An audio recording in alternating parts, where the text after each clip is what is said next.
testing North Korea's illegal smartphones. I'm gonna be real, before we even started, I didn't know they had, like, their own brand of smartphone. Just because I assumed the majority of individuals in North Korea didn't own phones. Because the government control would probably it would be really hard to restrict that. But I'm assuming the people in poverty in North Korea don't own phones. I'm assuming it's people that live in, like, Pyongyang, like, somewhere where it's, I guess, more populated / like, you're allowed to have more luxuries, you know, because you live in the capital. These are two extremely rare phones from North Korea, and it's kind of insane that I'm even holding them. The North Korean... Why is one of them in English? Holding them. The North Korean population is so cut off from the outside world that it's almost impossible to even get a text message out, let alone two fully functional smuggled phones that show us in crystal clear detail what it's actually... Oh my god, does the map only show North Korea? ...like to be a North Korean citizen. So this is the Heian 701. It's one of the country's budget phones. Just to give you an idea of how little is known about this stuff, you can Google the phone's name and nothing will come up. Absolutely zero. And then the second is the Samtaesung 8, which is a flag... Samtaesung? Samtaesung? Really? Really, that's the North Korean phone, Samtaesung 8? North Korean phone. And yeah, this is different to South Korea's Samsung, which translates to 3 stars. This is Samtaesung, which translates to 3 huge stars. I mean, we're really trying to one up South Korea here on the fucking phone usage. That's cringe.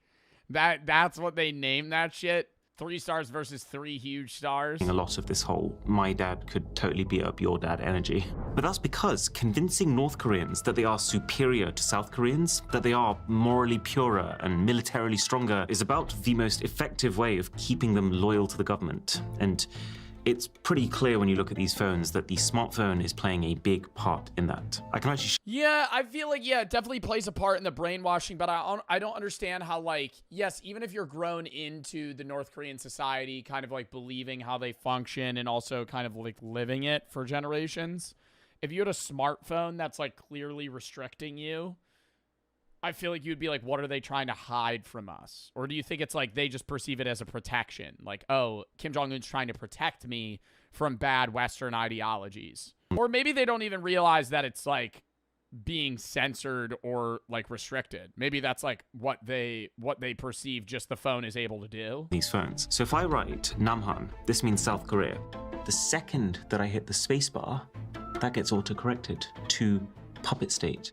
It is bonkers seeing censorship this explicit happening in real time in front of my eyes. You physically cannot send the word Namhan even if you try, which shows just how committed North Korea's government is to sustaining its narrative that South Korea is this inferior, less individual country that just blindly follows whatever the US asks them to. Other ways of wording it, like Republic of Korea, that doesn't even get corrected. That just turns straight into asterisks. Kind of like you're a child and you just tried to make your Club Penguin username a swear word. And you can actually see the censorship becoming more invasive as time is going on. Because if we use this Heian phone, which came a few months before, this one lets you write North Korea as North Korea. But the Samtaesung doesn't even let you do that.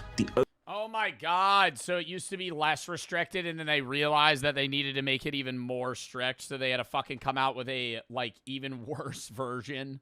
The only way that you're allowed to refer to North Korea now is Joseon, the traditional... I mean, bro, and I'm assuming there's, like, heavy monitoring on these phones, no? I feel like we watched something about a North Korean, like, it might have been a phone where it, like, takes an image of your screen every 10 seconds or something. And there's, like, a guy monitoring it in case something happens where they have to be like, oh, what, are you talking shit about Kim Jong-un? And then South Korea, almost as if they're belonging to them, as South Joseon.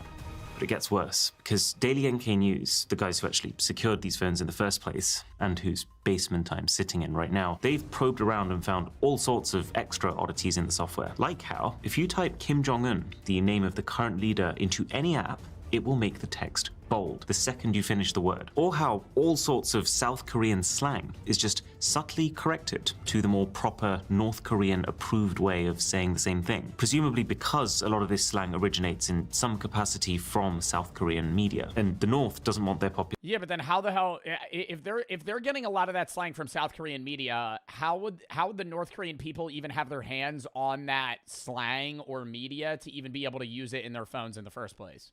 If, like, internet access is restricted, whatever they see on TV is restricted, they're only allowed to see what is shown to them, then how the fuck, like, why do they even have that gateway of the slang if they don't even know what it is? That'd be like having an autocorrect for, like, Big Chungus if you don't know what Big Chungus is. Like, it's unneeded. Like, you're never gonna type it. To even indirectly experience that. But probably the single craziest example of this is if we type oppa. This is a common South Korean expression that can be used to mean either older brother or, in slang terms, boyfriend. 이거 좀 따주세요, 오빠. Which in itself does raise a few questions. On these North Korean phones, though, it corrects the word to comrade, accompanied by a warning. This word can only be used to describe your siblings. Imagine getting a warning for attempting to type a slang word. That's moderation on a level that I have never experienced before. But what happens if you type, like, fuck Kim Jong-un? Like, would that, like, would, like, your phone just brick and they would, like, fucking seize you instantly? No, seriously, like, what if you, like, typed, like, some sort of threat? Like, they would be, like, your phone just explodes. I would say even more significant than autocorrect, the biggest factor in controlling information going in and out of North Korea, and the main reason that the country is still this cryptic bubble and we barely know these phones even exist, is the internet situation.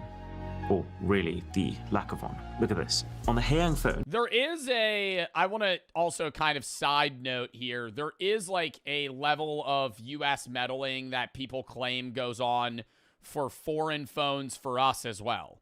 Like, most U.S. citizens that own a phone own an iPhone and don't really ever have access to, like, Huawei, which is the Chinese phone that is a lot of the time seen as more technologically advanced and more user-friendly and developed than the U.S. iPhone and iOS versions. But, like, nobody owns a Huawei. It's, like, impossible to get a fucking Huawei. you can swipe down from the top and you see your control panel that looks basically the same as every other Android's. And there's even a Wi-Fi button there, but when you press it, absolutely nothing happens. Weird, but let's go into settings to click on Wi-Fi directly, but you can't. How the fuck does the phone work if you don't have LTE and you don't have Wi-Fi? What the fuck do you use the phone for? It's just constantly in airplane mode? And they've actually gone a step further with this more recent Samtaesung, because you go into the quick settings, there isn't even a Wi-Fi icon at all. It's like they don't want— What do you use the fucking phone for? The calculator app? Like, what am I gonna play offline Subway Surfers on the fucking phone? What do you use the phone for? You're not fucking connected to anything. Messaging, you can't message people without fucking connectivity. Or bars. You to even consider that the feature could— That's the point? Well, then don't even give them phones. —be as accessible as that. The only way to get something that even resembles Wi-Fi is this.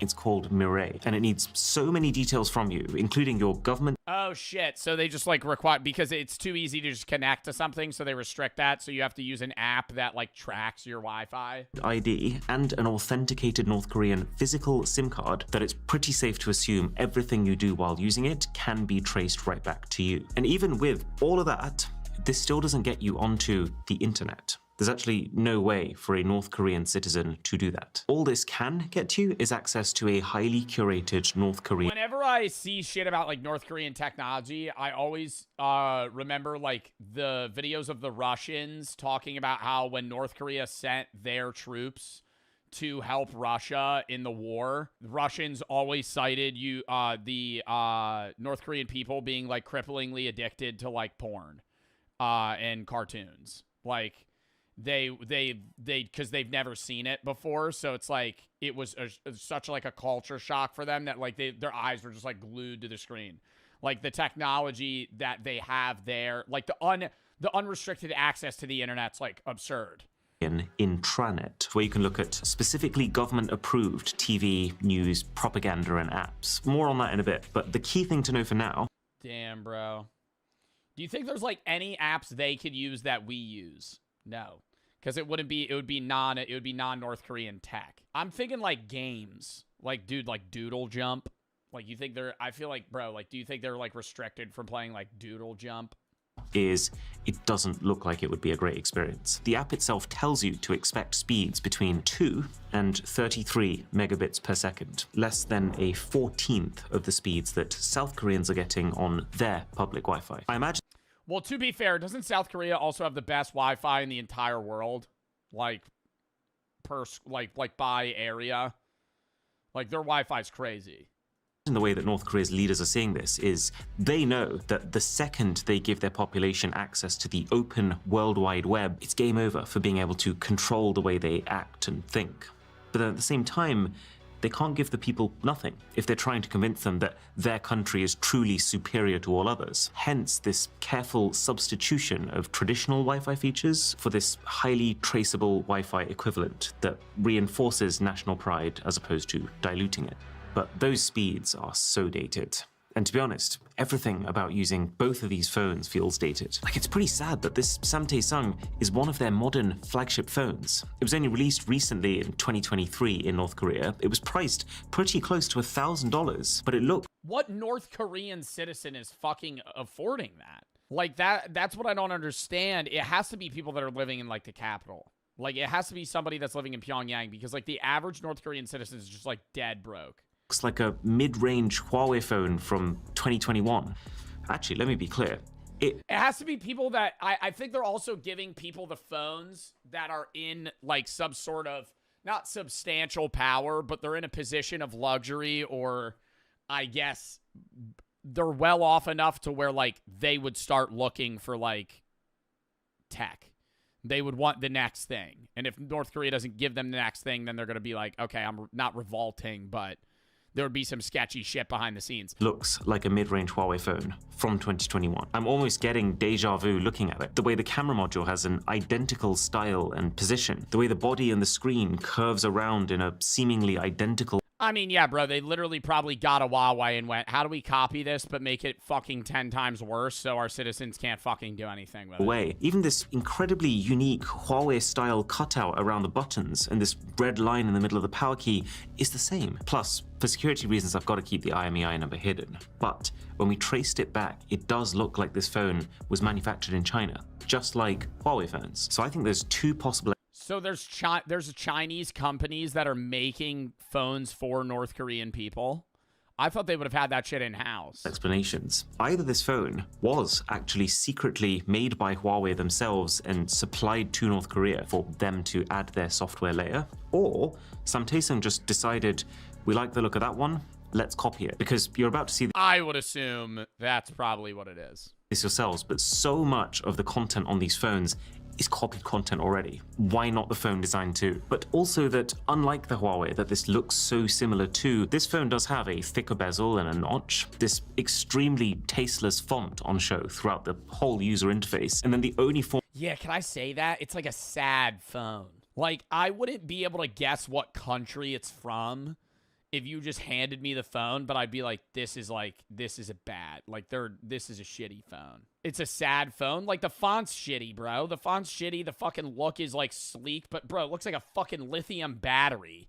Like, it looks like I'm staring at something that would charge a fucking e-bike. Form of branding on the camera is a feebly written 64 megapixel that gives me absolutely zero reassurance it's going to be a good experience. And it is not. On the Haeyang phone, we're just getting extremely poor, grainy image quality all around. And even though there are 3 cameras on the back of this phone, there is still no ultra-wide and no zoom. So both extra cameras are just useless macro and depth cameras. A trend that, globally speaking, started to die out pretty fast after 2020. And so the idea that this thing released in 2023 with that kind of setup shows the time lag that we're operating with here. And then on the flagship Samtae, the camera is super buggy. We couldn't even get it to flip around to the rear cameras. And it's also got this really unusual watermark plastered over it, which when we reverse, it spells out, please contact Heinetron. Now, I did a little digging and turns out Heinetron... Anytime you take a picture, it fucking watermarks your face.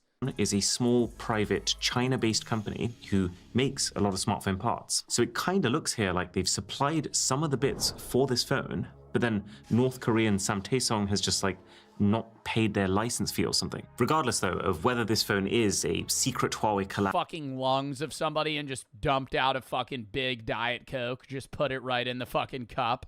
I thought they were in jars. That wouldn't even seal it. Oh my God. No. How do you even obtain formaldehyde? I mean, dude, he was an autopsy doctor. Like, he probably just had access to that. Not even glass jars, plastic Tupperware, and big gulp cups, dude. Fucking big gulp cups. Police quickly tracked down Dr. Birkeland, and all the organs were removed. He was charged with keeping a public nuisance, improper storage of hazardous waste, and driving with a suspended license. Just threw that on top. Yeah, like, what's the charge there? Is it, like, stealing from a body? Because he's not killing people. No, it's not like Dexter. He's not killing people. They're dead. He's just taking their body parts. Like, you died, he's you know, doing a report on your body, and then he just takes your lungs. We gotta make sure we get this motherfucker. 10 families were notified of their deceased loved ones being found in the locker. Michael never faced any jail time. How? Because he posted his $10,000 bond and walked away. Posted $10,000 bond, but was unable to afford the storage. I'm telling you. Every one of these he is just wanted to get rid of that shit. just a little suspicious, isn't it? To be fair, if he's putting the brains and organs in big gulp containers, I don't think he really gives a fuck that much. So that's kind of cool. Yeah. Threw it in there. I want to know why he did it. Do you think it was just trophies? Probably. If you're It was probably like weird oddities of things from people that died that he wanted, and then it became like kind of like a habit. You know, maybe a superstition. Like, when he's on the job, he has to take, like, a fucking trophy or something bad will happen. doing the autopsy stuff, you have to have a fascination with the human body in some way where you're maybe what do you probably they're probably like prize organs. That's the most beautiful liver I've ever seen. How do you take the brain out of a person without them noticing? That's what I don't understand. If you're an autopsy doctor, how the fuck are you drilling into somebody's skull, taking their brain out, putting it back without anybody noticing? Like, because wouldn't the person at the morgue be like, yo, this guy's head is fucked up? I thought he was going to do something much more diabolical. I thought he was fucking dead bodies. Because Oh, I didn't think he was fucking dead bodies. I feel like it might have been like an organ harvesting business, you know? Guy's dead. You kind of just, you know, take the lungs out. Give them to a black market dealer. But Dr. Birkeland wasn't the only one misusing a storage unit. While his story may have been the most grotesque, others have turned the spaces into makeshift homes. The price of rent has become nearly unaffordable across the United States, causing people to look for cheaper places to live, besides Is it illegal to stay in a storage unit? It's probably not allowed to sleep in it. being outright homeless. Many have chosen to move into storage units. Certain storage facilities offer climate That actually looks sick. I would sleep there. Got a whole ass living room, bed.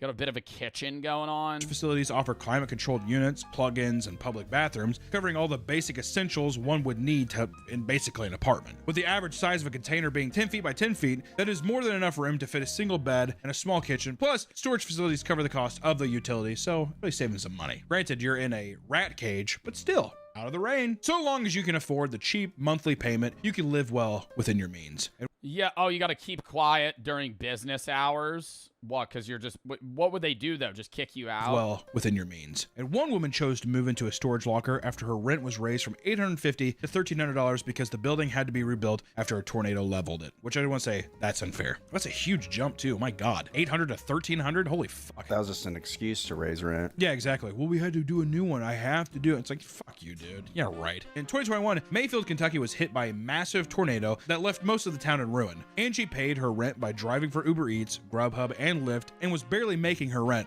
But after the tornado destroyed her building, it was sold to new owners who raised the rent to $1,300 a month to help pay for the renovations. Tired of living in a one-bedroom apartment with a collapsed roof, she decided enough was enough and packed up all of her things and lived in her car. Since her car was crammed with stuff, she couldn't do ride sharing anymore, so she decided to rent a storage unit. At the time, she also began dumpster diving for Nike I don't know. I get the liability aspect of you're like, okay, you can't stay in this fucking storage unit, but how do you prove that somebody's living in there?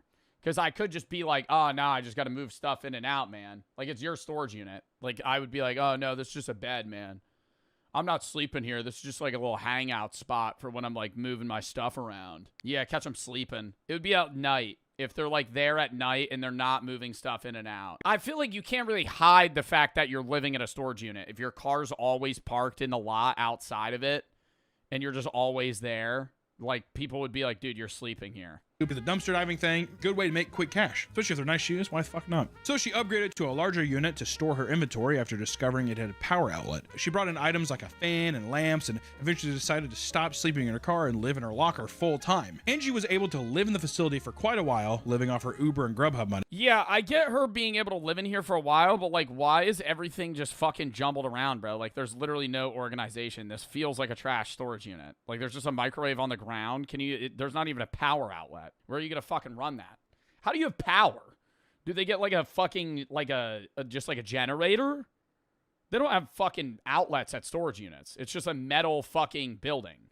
Stop sleeping in her car and live in her locker full time. Angie was able to live in the facility for quite a while, living off her Uber and Grubhub money. However, why would there be an outlet at there's a single power outlet. Why would there be an outlet at a storage unit though? She was eventually evicted because she was found storing her stuff in units she didn't pay for. All right, Angie. Angie was she was rolling hot. She was like a Scorsese like protagonist in a movie, and then that's the thing. That's the thing that flew too close to the sun. To make things worse, she lost her Uber and Lyft license because of a DUI from 34 years ago. And what? You get fired from Uber because you had a DUI 34 years ago? I get if you had a DUI recently, you shouldn't be able to work at Uber Eats or Grubhub, but like, I feel like if you're in your 50s and you got a DUI when you were like 18, I feel like you should be able to like do delivery service. Maybe I would maybe get it if it's like Uber. If you ever have a DUI on your record, you can't Uber people. But like, why can't you deliver food? That happened to my dad. I feel like that's crazy. You're not allowed to deliver fucking somebody's KFC because you had a DUI 30 years ago? Things worse, she lost her Uber and Lyft license because of a DUI from 34 years ago and has since moved to a different, cheaper storage facility where she lives now. I want to say that's fucking bullshit. 34 years ago I had a DUI and Uber gets me for that? Word? How about you fucking forgive and forget, dude? The one thing that I've been seeing, yeah, dude, actually, that's what I agree with that. Like, I don't think you should be fired for that. I was going to say the weirdest thing about like Uber with like recent economy is like, the self-employed work makes it seem like the country's more employed than it is. Because so many people do Uber Eats and like Uber and all that shit on the side. But the majority of that isn't like, you're not getting like full-time wage pay. You know, like a lot of people that are unemployed that don't do a 9-to-5 do Uber Eats to make money on the side so they could like afford, you know, to live while they're searching for a new job. But you're like, you're not unemployed, but you kind of are employed per Atrioc. Atrioc talks about that stuff a lot. I don't know if he said specifically what I've said, but yeah, with Ubering in general, it's like, it skews the numbers. But yeah, he's not a fan of, I don't know if he's not a fan of Uber, but he's talked about how like part-time wage work is pretty bad. It's good for like stimulating economic growth for people that need side hustles, but it's like, most people that do Uber Eats are just doing it to get by or get extra money for a specific thing. So it doesn't really count. It counts as you being employed, but you're not really employed. People must have complained that they maybe smelled alcohol on her. She keeps putting stuff in my storage locker, and I think she's drunk. What if it was that? On TikTok, a couple went mega viral for showing off their elaborate home inside a storage locker. Leyland Brown and his partner run multiple social media accounts under the name Fullest Nest and have gone viral because we're getting evicted. I mean, yeah, you can't really post. Like, if you're trying to secretly live in a storage locker, you can't really post about how you live in a storage locker. Social media accounts under the name Fullest Nest and have gone viral because of a video showing off their storage unit. Hidden behind a wall of boxes was a full-blown apartment, complete with a couch, dressers, and a small kitchen. Leyland claimed he could run through the halls for exercise, use the bathroom whenever he wanted, and play loud music without disturbing anyone. This video would not only build his online following, but also get him kicked out once the property manager saw the video. Following the move out, Brown and his partner had been living in the woods inside a tent and getting continually evicted because he would living in the woods? Yo, I would go rent another storage unit. What? I feel like same day, bro, you could go a town over and rent another. If I needed like actual time, I'm not gonna go fucking live in the woods. Buddy, give up the social media thing. That or lie about your location, holy shit. Today, the couple lives permanently inside a hotel room and uses generous donations to help them stay out of storage lockers. In a hotel room? Wouldn't that be more expensive than, like, maybe a motel, but wouldn't living in a hotel room be more expensive than living in a, like, apartment? Dude, because a hotel room's like $100 a day more. What hotel room are you staying in that's cheaper than an apartment? Yeah, like a GTA 5 motel? No, there's motels that you can rent for months. Yeah, like an extended stay motel. But that's it. Numerous instances of people living inside of these facilities, it is actually against the law to do so. Some places have input extreme measures to ensure Is there a lot of people living in motels in America? Yeah. If you ever drive past a motel, I would say most people that you see on the outside are living there. Not like permanently, but they've been there for a month. It's usually like an in-between spot. If they're trying to find like an actual apartment, but nothing's cheap enough, or like they can't get a duplex or Section 8 housing, they usually stay in a motel. Midwest hotels are actually really cheap. Hundreds of thousands of people in the U.S. live in motels long-term due to poverty or housing inability or instability. I don't know. Anytime I pass a motel, dude, you could see like bikes and stuff on the outside. Like people are like long-term there. It's not just like a casual stay. Managers are trained to identify suspicious activity and contact the police as soon as they suspect someone is living inside a unit. Additionally, more security guards are being hired to patrol, making it increasingly difficult to stay overnight. New locations are being built to be more hostile inside, with no restrooms on the property, no electricity or temperature control, and even poor circulation to prevent air from circulating. Excessive. Someone's just like, I want to rent this unit, I'm going to stay inside. I'm storing myself. What's the big fucking deal? It's a violation. It's a code violation. Also, you're not paying enough rent to live there. Yeah, exactly. Well, do you think they're just like, well, you just give me somebody using the bathroom? Yeah, they'd let you live there if they could, under the table, get $1,000 a month from you. You have to sign a waiver being like, if you die from a heat stroke in here because I've done the AC sucks, you're in a storage unit. Okay, you can't sue me. You need to realize this is a storage unit, so they don't come to me and be like, it's too hot in here. Is it? You know what I mean? That's fair to me. Like any business, you're going to encounter weird customers, and storage centers are no exception. For some reason, the halls of metal doors and concrete flooring really get people hot and horny. Numerous cases of people getting caught having sex have been reported, and what is even more strange is that 90% of them are cheaters trying to find a hidden place to elope. I'm gonna treat Oh my God, they're trying to cheat on their husband or wife, but they don't know where to fuck, so they just go to a storage unit and meet up with a random guy or girl. The Love Shack is a little old place where we can get together. Our staff has discovered that a couple is using a leased indoor climate-controlled unit for regular afternoon delight. Winky face. Their arrangement appears to be an old-fashioned adultery. We're in a smaller town, best facility in our region. Bro, why don't they go to like a fucking motel? They're fucking in a storage unit. getting caught having sex have been reported. And what is even more strange is that 90% of them are cheaters trying to find a hidden place to elope. I'm gonna treat my baby right. I'm taking her to the storage unit. It's hot in here. Because, yeah, you could set up a bed. Oh, yeah. That's a good idea. Easy. Jesus. God damn, dude. You need to calm your ass down. In Cleveland, Ohio, the chief of police was found cheating on his wife with another woman. Chief of police is so funny. Wes Snyder had served as police chief for a decade and was widely respected for his dedication to the city. Definitely respected by somebody. That all changed when workers at the storage facility noticed that he and Sharon Marr, a city nonprofit employee, were entering a unit together for 6 Bro, why don't they just get a divorce? Like, why are you, if you're going through the lengths of, like, fucking a random woman in a heat-controlled storage unit, why are you with your wife? What a way to destroy your career. Bro, literally, just get a fucking divorce. Why are you, do you love your wife? How do you love your wife enough to stay with her, but don't love her enough to the effect that you're going to now rent a storage unit for the purpose of having sex with women? When the staff opened the doors, they found the couple having sex in a makeshift sex dungeon. The dirty deed took place on a rug with pillows and blankets. Other things like alcohol, baby wipes, paper towels, and hairbrush were found inside. God damn. It's very depressing. It's a very... This is where they're fucking, dude. Oh my God. Not even gonna get like, bro, you could at least get like a cot. This looks like a fucking shit pillow and something you found on the side of the street, dude. This is like beach lounger pillows. It's a very depressing locker. If you're the chief of police, can you not, can you not get a bed? Get a hotel. Yeah, splurge a little bit, dude. Hell, dude. God damn. A sex dungeon, too. I mean, it really is. It's just a thing where it's just like, this is our fuck shack. I call this the raccoon trap. Yeah, and do you think they leave right after? Like, they meet up, maybe go to dinner or whatever, go back to the storage unit. Yo, you want to go back to the unit? Take you back to the unit. Unit 108. It's our spot. Let me light a candle real quick. Mahogany. I actually got it from Yankee Candle. You know, this is the first time I'm lighting it just for you. And when they have sex and then they leave. Like, you know how awkward that would be? Do you think they sleep there? No, because he has to go home. So they go to the storage unit, have sex, and then leave.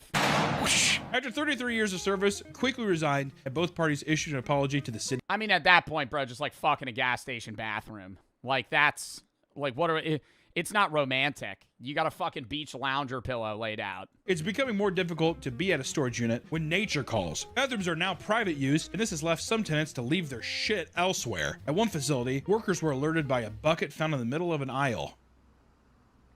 Just filled with poop. When they found it, they witnessed that it was filled to the brim with human feces. That was the picture? That wasn't the real photo. That's not poop. That looks like dirt. Filled to the brim with human feces. Filled. But then they have to be pushing it down. Like, you would have to mat it down at some point. Or do you think the poop just eventually, like, finds its place? You know?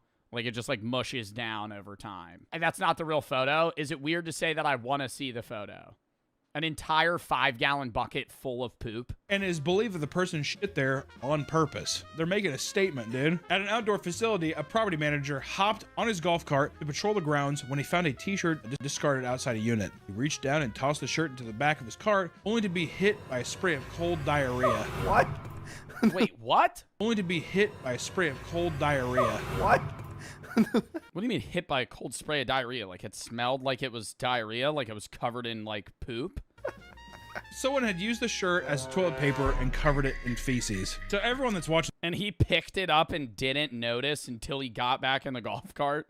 It would immediately reek. this video's clicked off, right? Yeah, at this point. They're gone. I'm talking to no one now. Online, multiple people have come together to tell their stories of how people will simply poop in trash cans or next to fire hydrants, like a dog. Another manager complained to having to deal with a serial pooper who stalked the grounds at night and pooped on buildings and the streets. Goddamn serial shitter's back. You think he like shows up there, like the sheriff's like looking at it? What is it? He's just like, I know who that's from. It curves to the left. I recognize the poops. Well, there's corn in there. It's one of his favorite foods. He always has the it's always a darker hue, a little closer to black than brown. Either he has a colon disease or some sort of disorder, or he's just a big fan of hearty, fibrous fruits like blueberries. Because tenants are regularly found passed out or injured near their units. The owner of a storage facility was alerted to a specific unit after smelling smoke in the hallway. Smoked himself out. When they opened the door, they found the owner on the ground unconscious and a jerry-rigged kitchen cooking food. Got a big old like pork chop in there. He had a full-blown smoker in his storage unit. He just gassed himself out of the storage unit. Nothing I love more than cooking a pork chop in my storage unit. The renter had set up a hibachi grill. What? He was practicing? The renter had set up a hibachi grill and covered himself in the grill with a blanket to mask the smell, but asphyxiated himself with the smoke and fumes. What a dipshit. He's doing that thing. He's like, dude, I'm doing that onion ring volcano. He's like, that's awesome. Just blacks out immediately. A similar situation occurred during what the owners referred to as a dead body walk, when one of them discovered a customer passed out drunk in the middle of the aisle. The owner was drawn to the man when he found a— Why are we renting storage units to people that are doing this?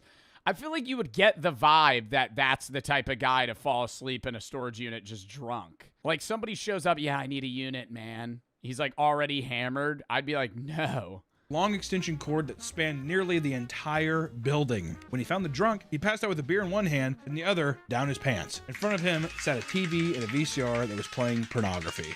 What a king. Wait, so he was fucking jerking himself off with the Hey, bottle? bro, extension cord over, he was plugged it in, he was beating his dick off, getting drunk. He's like, ugh. How do you wake, even if no one found him, how do you wake up from that?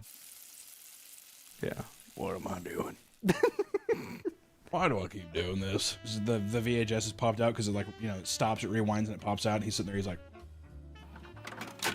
pushes back in, round two. Takes his onions. Covers himself in a blanket.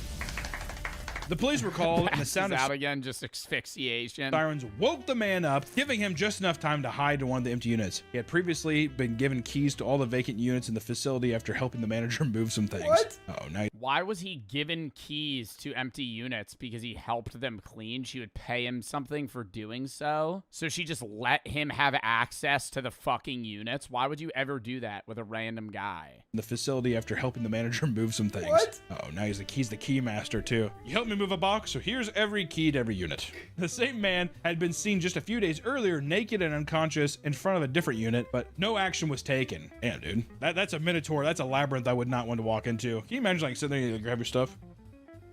I'd be scared. I don't know. I'd run away probably. If I saw a naked passed out guy, yeah. Well, I'd probably call 911 because like, hey, there's a dead naked guy. After the police left, he emerged from the hiding and confronted the owner for calling them, only to be kicked off the property for living inside the unit. I like how he had the audacity to be like, dude, really? Or you're gonna call the cops? Cool, man. I thought we were cool. He has like a giant keyring. Does this mean nothing to you? I'm never helping move your Hot Wheels again. Does this mean nothing to you? You remember when I helped you wipe down that one unit that was like full of poop?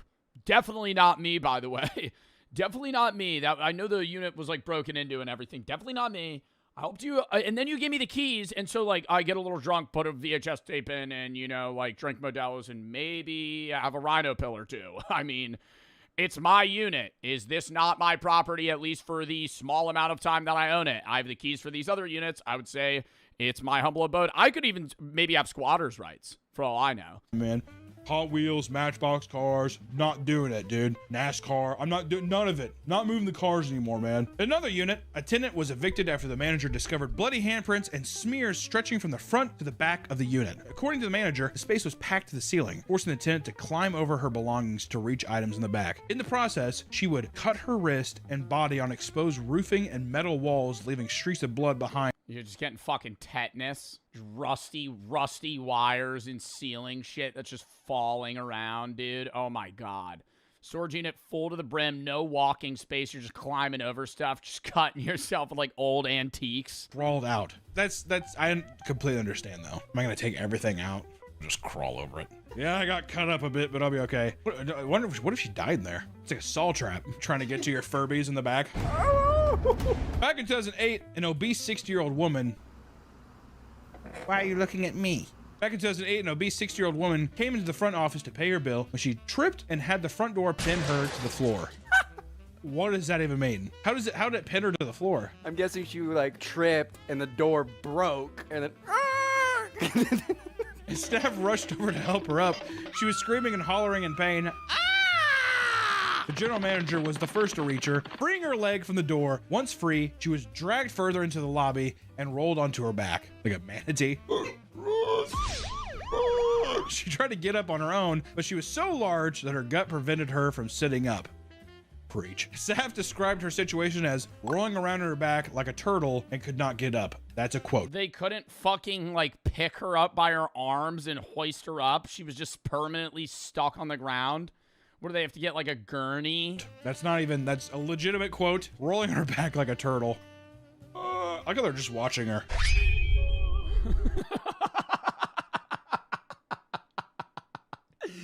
Like she's rolling back and forth, bro, like helpless. Just asking for somebody, yo, somebody please help me up. I literally can't, and they're just. And they're just looking at her like, let's just wait for her to die. Eventually, the manager pulled her up off the ground, and staff were checking her over to make sure that she was all right when they noticed that she had pissed herself during the fall and soiled her pink sweatpants. Oh my god. You fell down, you got pinned, I'm gonna piss myself. All right? That's not even an act of rebellion, that's just the facts. After she was deemed okay, she paid her rent, but moved out about a month later. Because why, how embarrassing is that? Yeah, I'm gonna be fucking. Yeah, I mean, that would suck, man. It's funny that, like, you know, the situation unfolded in the way that it did, but being the person that, you know, basically falls over, the storage unit falls on your leg and you piss yourself and then you can't get up. It's like, now you're going to feel like you're being judged the entire time you're there. There are numerous bizarre and horrific renter crimes. Tenants and managers don't always see eye to eye, but that doesn't mean they can't get along. Eric Adams worked at the 1 in 5 mini storage near Portland, Oregon for 15 years and was liked by most of the tenants. After about 5 days without hearing from Eric, a friend drove to check on him. He opened his storage unit and found Eric dead on the floor. Police determined that the cause of death was blunt force trauma from items found in his own unit. Suspicion grew when none of Eric's valuables were taken, suggesting it wasn't a robbery. His death would remain a mystery for a year until So it was just a straight up murder? Police gained access to the keypad records and found that one tenant was at the facility during Eric's final moments. Rob Caputa had entered the facility around the same time that Eric did, but after an hour, only one left. He was a long-term tenant at his unit since 2019, averaging about 55 items per month. But after Eric's last What do you mean 55 items a month? He had been at the business often. He showed up to the storage unit 55 times a month?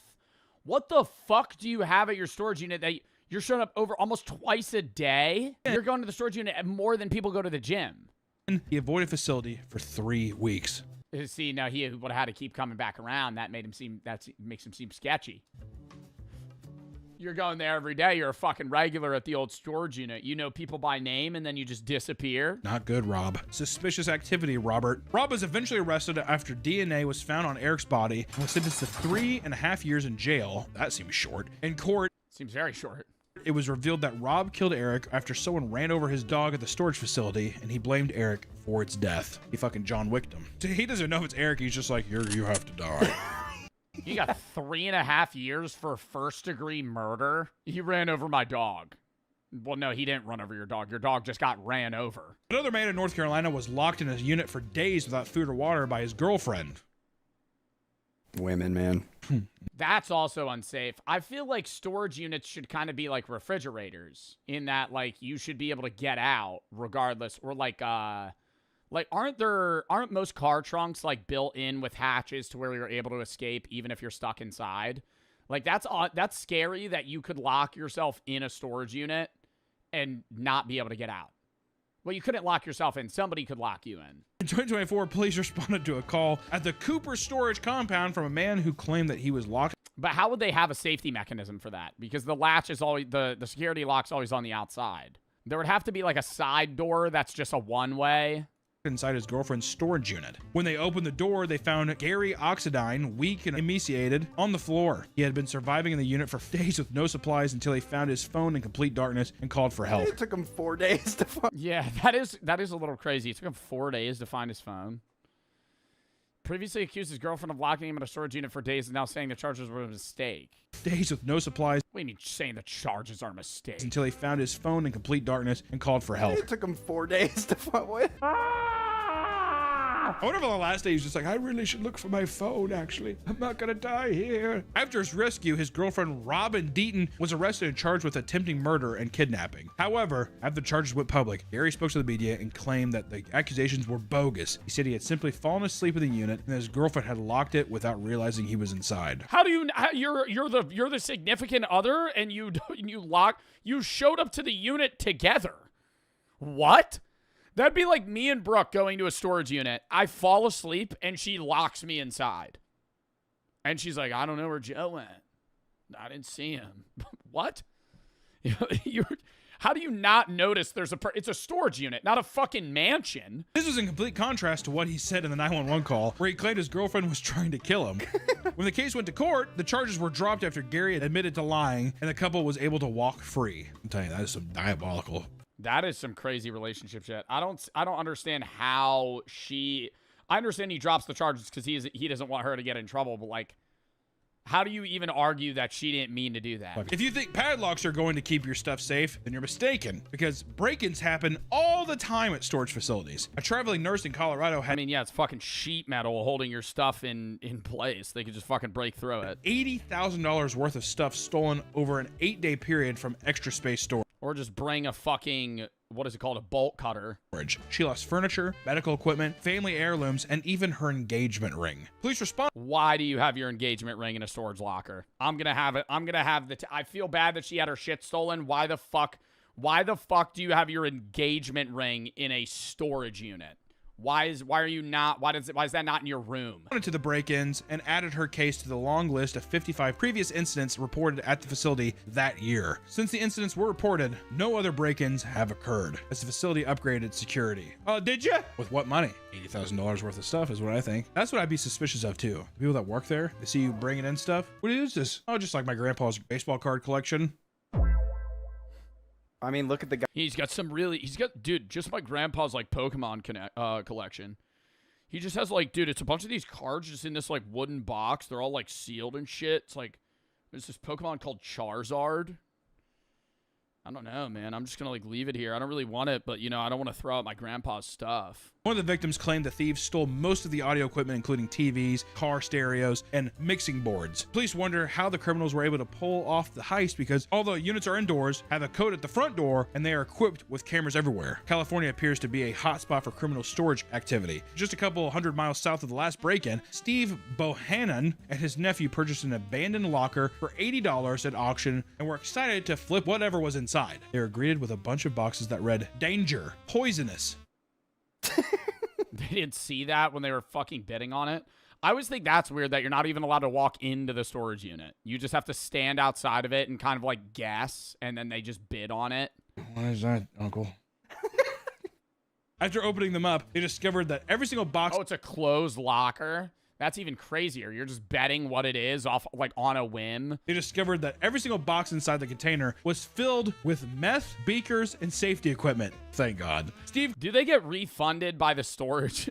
Do they get refunded by the storage like company? If you bid like fucking $500 on a storage unit and it's just all full of meth, toxic shit, I would be annoyed as fuck. I would be like, give me my money back.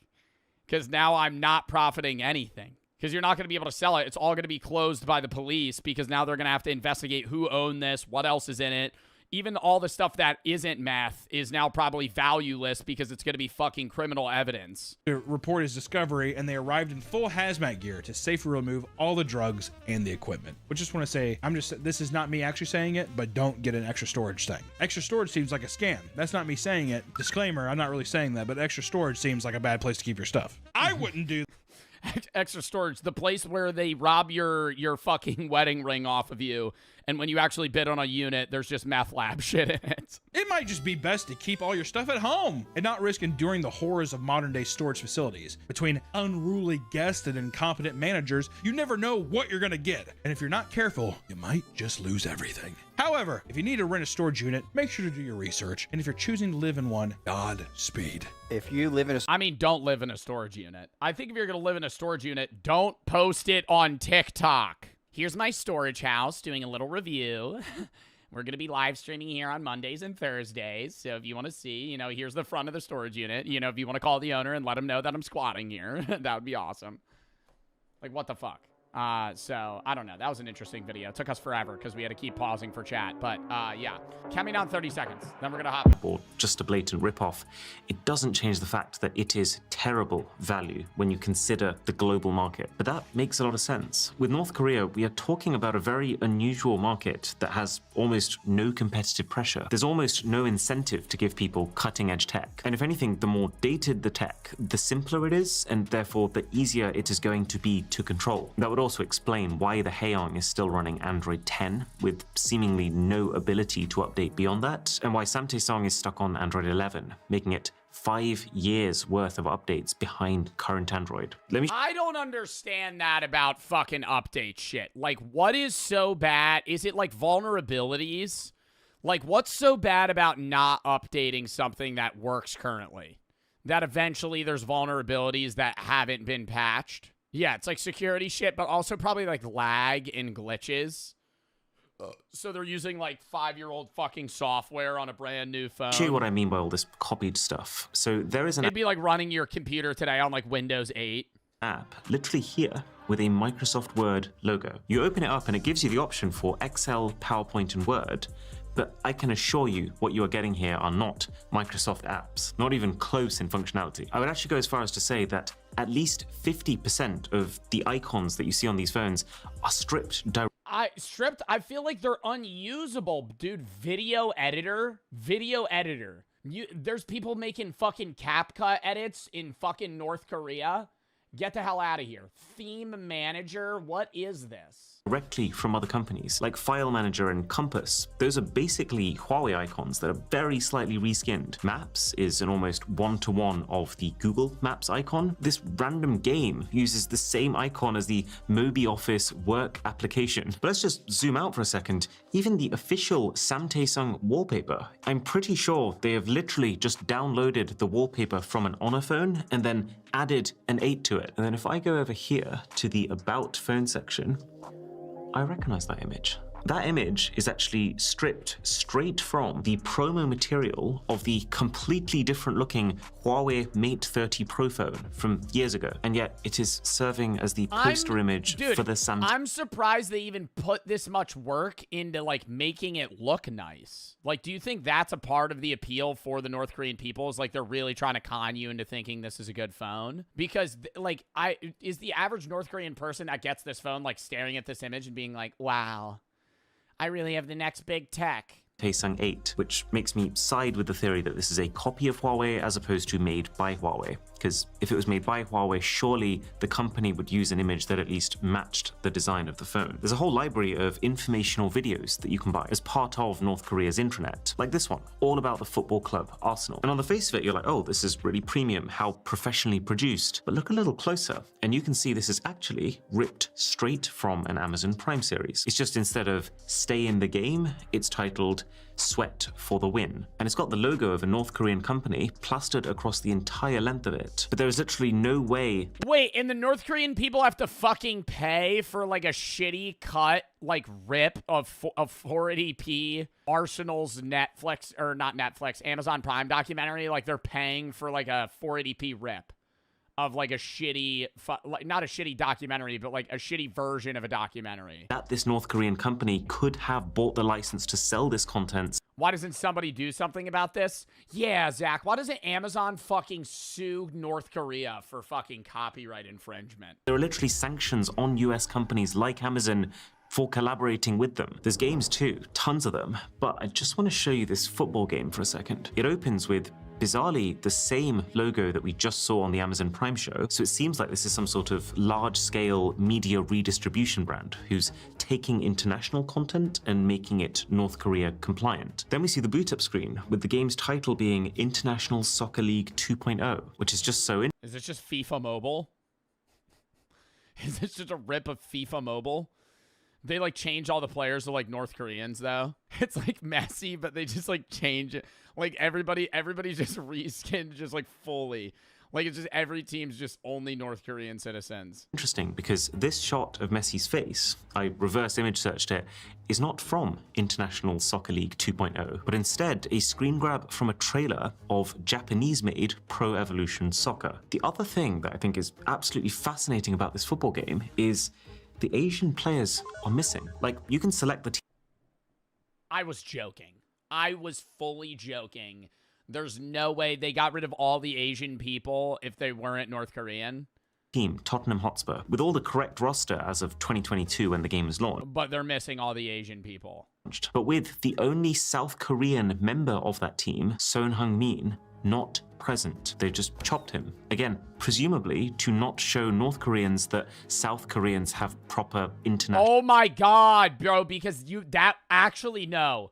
Yo, they had to do that. Because if you were playing this game as a North Korean citizen, you'd be like, wait, this guy's on a fucking UK professional soccer team, and he's from fucking South Korea? athletic careers. In fact, just the general situation with apps in North Korea is so different to what you and I are used to. The first thing that jumps out is there's just so many of them. Like, have you ever seen this? I low-key feel like this phone emits radiation, but like not like ionizing radiation. Like this, I feel like this phone, like if you slept next to it, would probably cause some health problems. This many apps pre-installed on a smartphone. This right here is a medicine app, but a medicine app where you can order whatever you might need for home delivery. There's maps with navigation too, although fascinatingly, it doesn't show a clear dividing line between North and South Korea, and also doesn't let you zoom any further out than the country itself. It's a little bit more advanced. Bro, you can't see the fuck. Do you think they have a globe? Do you think they have a globe? Do you think they teach? Bro, we've seen so many documentaries about North Korea. I don't think I've ever actually asked that or, like, looked into that. Do they know what, like, the continents look like? Than I was expecting, and they have to. They have to. Some ways, too. The Earth's flat? I don't think they think the Earth's flat because there's no religion. There's no religion, and that's where, like, it kind of got phased out. There would be no reason for them to say the Earth's flat. Like, there's a store here where you can buy things like smart... And there are genuine fucking scientists in North Korea. Like, dude, there's people working on, like, military high-grade, like, physics-based shit. Smartwatches and... So they know the Earth's round. TVs, all using an electronic wallet, and it's part of the intranet. It's also on this phone, really surprising to see. If we look past the logo that is very clearly just an NBC ripoff, this is... It's so weird, though, that they're just, like, choosing random logos to just kind of rip for different apps. online gambling, with even the option Huh? North Korea has gambling? of the intranet. It's also on this phone, really surprising to see. If we look past the logo that is very clearly just an NBC ripoff, this is online gambling, with even the option for sports betting, as well as just What fucking sport are you gonna bet on? North Korean sports? a pretty hefty catalog of video content that you can download Oh my god, how much are you gonna bet that shit's fucking rigged to the gills? Oh my god. Betting on a fucking North Korean football match and you fucking throw like $5,000 on some shit, they're like, just lose. Just lose. I go, okay. onto the phones. But you can also see that the North Korean government's influence permeates every layer of this, even the types of movies available. I couldn't find one from the US or South Korea, but Russian movies? Loads of them. Remember, the criteria here is not which movies does the North Korean population like the most, it's which movies does the regime want the population to watch. And so it makes sense that it's all filled with Russian content, since Russia is one of North Korea's closest political allies. And Russian ideologies line up very closely to North Korean ones. There's also, weirdly... Yeah, but it's Russian ideologies, but it's not just Russian film. What's that one movie where they use real bullets that was a Russian film that we watched? Come and see. I'm telling you right now, the North Korean people do not have access to come and see. That's like an anti-war like movie about how horrible it is for people, and it ruins lives, families, and fucking everything. Yeah, no shot in hell they'd have that. A bunch They have access to Russian films that are pre-approved. of Indian movies, including ones that I've seen before, like Three Idiots. The link between North What? Korea and India isn't as clear-cut, but the guys from Daily NK have a theory that Indian culture hits a bit of a sweet spot. It's kind of different enough to seem exotic and interesting to North Koreans, But they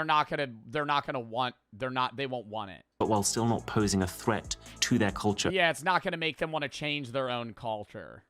in the way that Western content does. And then there's just a whole load of apps that feel not just guided by the government, but directly requested by them. Like this one is entirely biographies of past and current North Korean rulers. Something else I've never seen before is a general guidance app, which is split into 4 categories: laws, regulations, a legal dictionary, and then common sense, which really is exactly what it sounds You imagine you're doing some sketchy shit on your fucking North Korean iPhone, and like out of nowhere you just get a fucking phone call and it's just Kim Jong-un's face. It's like John Pork, but worse.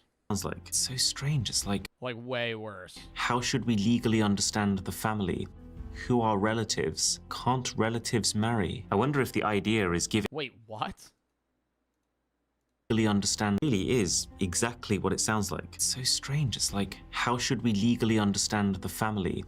Who are relatives? Can't relatives marry? I wonder if the idea is giving every single person the same set of ideologies and learnings, and even there's like a humor section here, so that they affect Yeah, it says something about same-sex marriage. I'm assuming North Korea doesn't like gay people. effectively become the same person, to squash individuality. There's even a cooking app which guides you through how to make traditional North Korean cuisine. And all of these more official looking apps, they open by first showing you a famous quote from one of their leaders, which so feels like something you'd see on the loading screen of a dystopian video game, but this is real life. And then there's also just a ton of games to play. Oh my god, ton of games to play.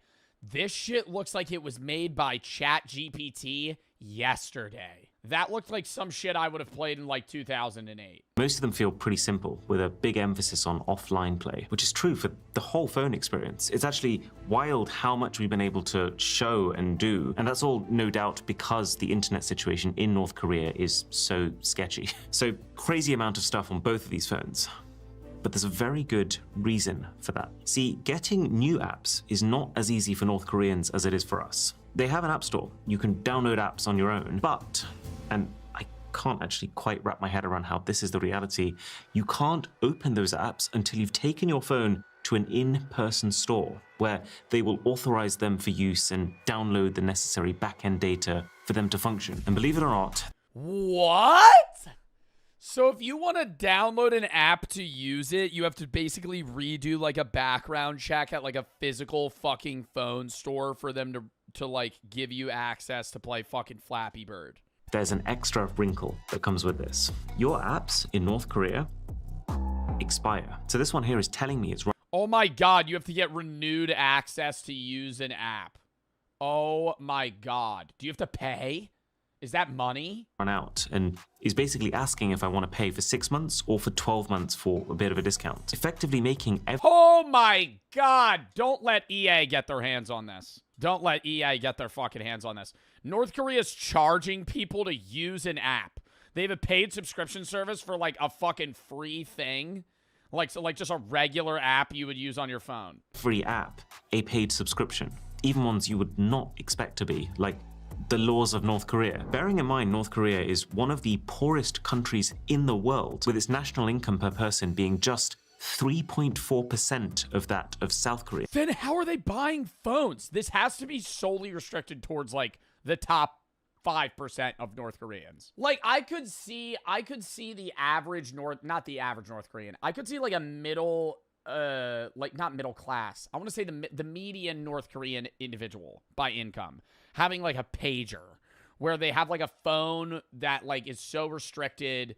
It's basically just like a flip phone where they can call like 4 people, and it's like how they talk to their boss, or like if the government needs to send them a message or something. Like I could see that, but I feel like this is just not, no one has this. Concept of being able to sustain a large library of apps is a luxury that very few will be able to afford. And that's assuming you Oh my God, imagine you have to pay to use settings. Sorry, your settings subscription expired.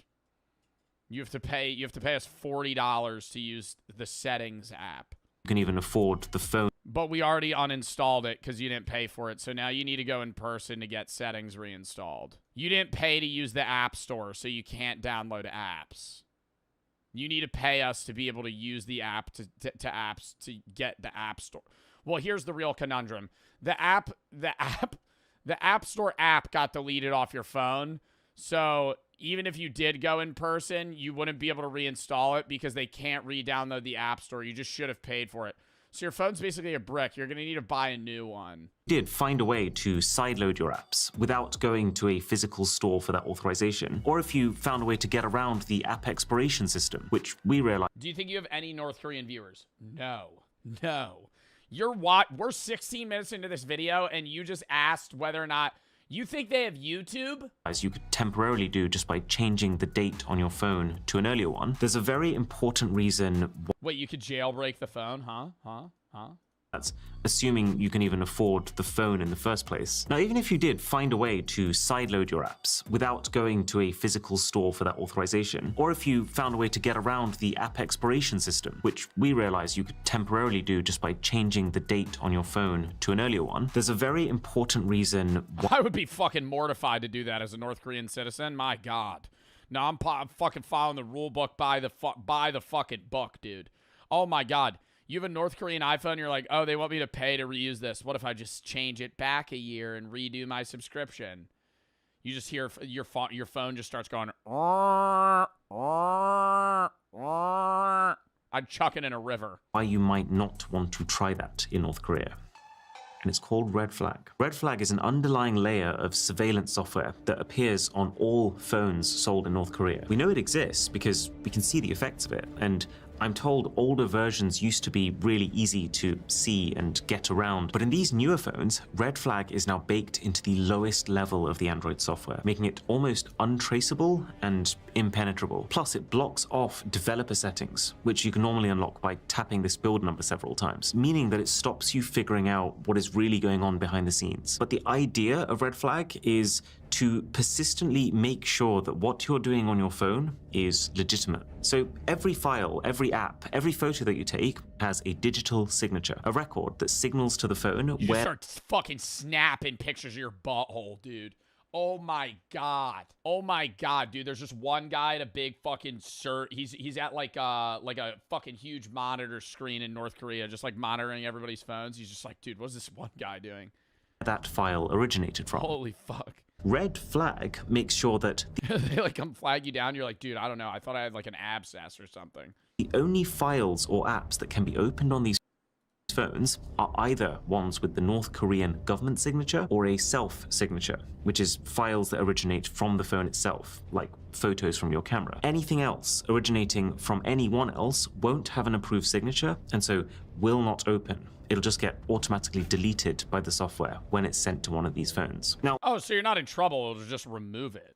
that doesn't seem to have stopped people from trying to get unauthorized content to work. There was an extensive report from Martin Williams and Niklaus Scheiss, which goes into how some would try to skirt the system by opening foreign files via the phone's web browser. But now that the signature checks are happening on a deeper device level, it can pick those up. It doesn't work. Or there was a Daily NK report last year that mentioned while North Koreans couldn't store outside videos on their phones, they could insert SD cards containing the material into their phones instead. However, there is one final, very sinister surveillance feature, clearly designed to deter any attempts at this. These devices, both of them, will take periodic screenshots as you're using them. You don't I thought that was the red flag thing. What the fuck? Am I stupid? That's what I thought he was just talking about. Like that it was just showing times and you couldn't click on it. Isn't that what it is? see these screenshots being taken in the same way that you'd expect to. But you know it's happening because I can actually show you the folder where they're being stored. I can see this has actually been taking screenshots today while I've been recording this video. The frequency of the shots seems to vary, but it's many times per day. And the most alarming part Yeah, that is very... Do you think it's on a random timer or what? Because it was like an hour and a half, like a day. But oh, wait, no. I'm looking at it backwards. Wait, am I? I feel like this isn't organized. It looks like it could take it every like 10 minutes or every 5 hours. many times per day. And the most alarming part of it is all you can do is look. You can't click on them, you can't check them, you can't delete them. Now, whether the phones are sending those grabs over the intranet to the government continuously, or if they're just used when an official has doubts about you and wants to specifically confirm their suspicions, it's anyone's guess. But would you want to risk it in North Korea? Based on accounts from people who've escaped, this is a country which, since at least 2020, has had a law that spells out distributing and even just watching South Korean entertainment is punishable by death. People who distribute Bro, that watching like Squid Games, it would give you would get the death penalty. Watching Squid Games, they would kill you. Like that is a crime that not like you're a serial killer that murdered fucking 15 people. No, sorry, you watched an anime. Now you die and your family's getting thrown in a camp. this content are tried alongside drug criminals. It's considered the same tier of crime, which says a lot about the priorities of the regime. So it really feels like every part of these devices, from the words you're allowed to type to the videos you're allowed to watch, are designed to reinforce a single narrative. North Korea is superior, foreign influence is dangerous, and everything you do is being watched. It makes me very grateful for how easy tech is made for the rest of us.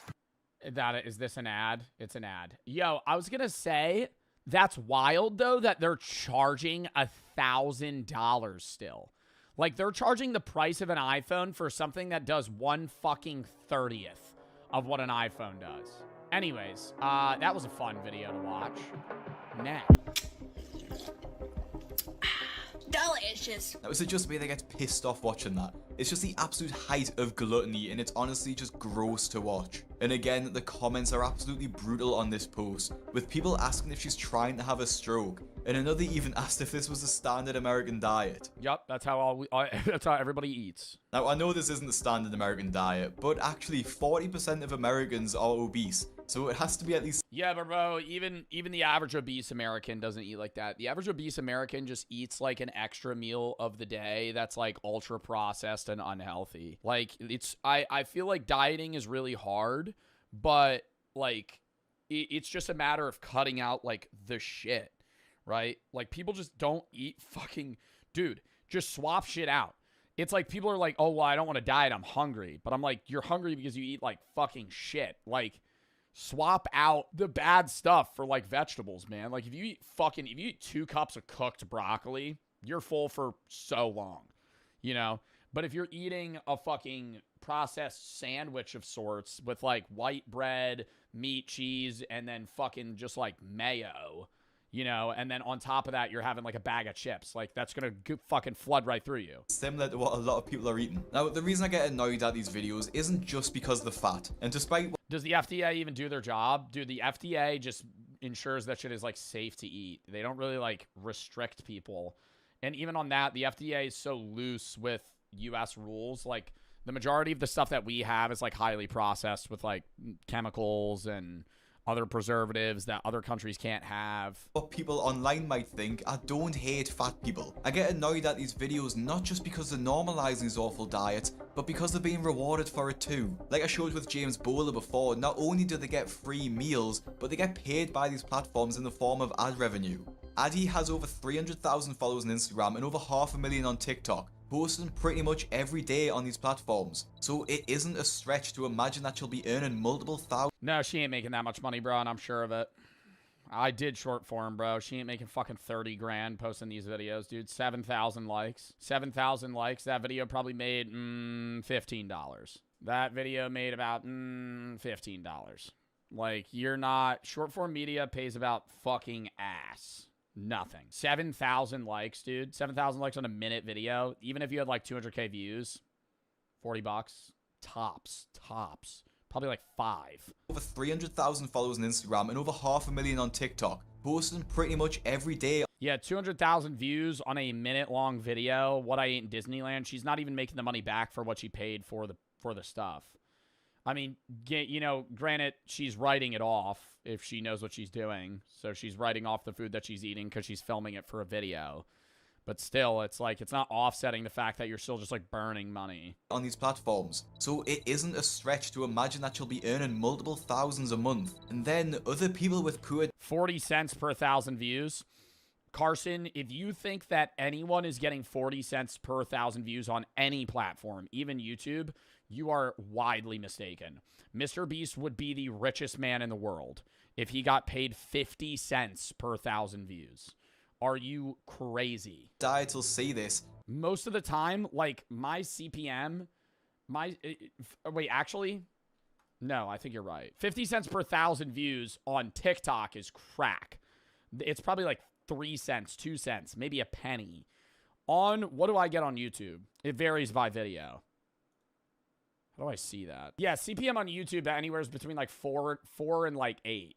So like $4 1,000 views. And start recording. That's YouTube on hour-long videos. On TikTok, regular CPMs gotta be like less than a penny. On themselves eating, thinking that they can make money while eating. And then the only way they get attention by doing this is by eating bigger and bigger meals, which just puts more strain on the health and society. And then when people like Addy get more money, it's pretty obvious what to spend it on.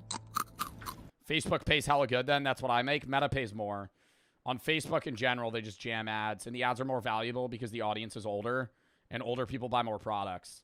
The older your audience, the more money you make for ads.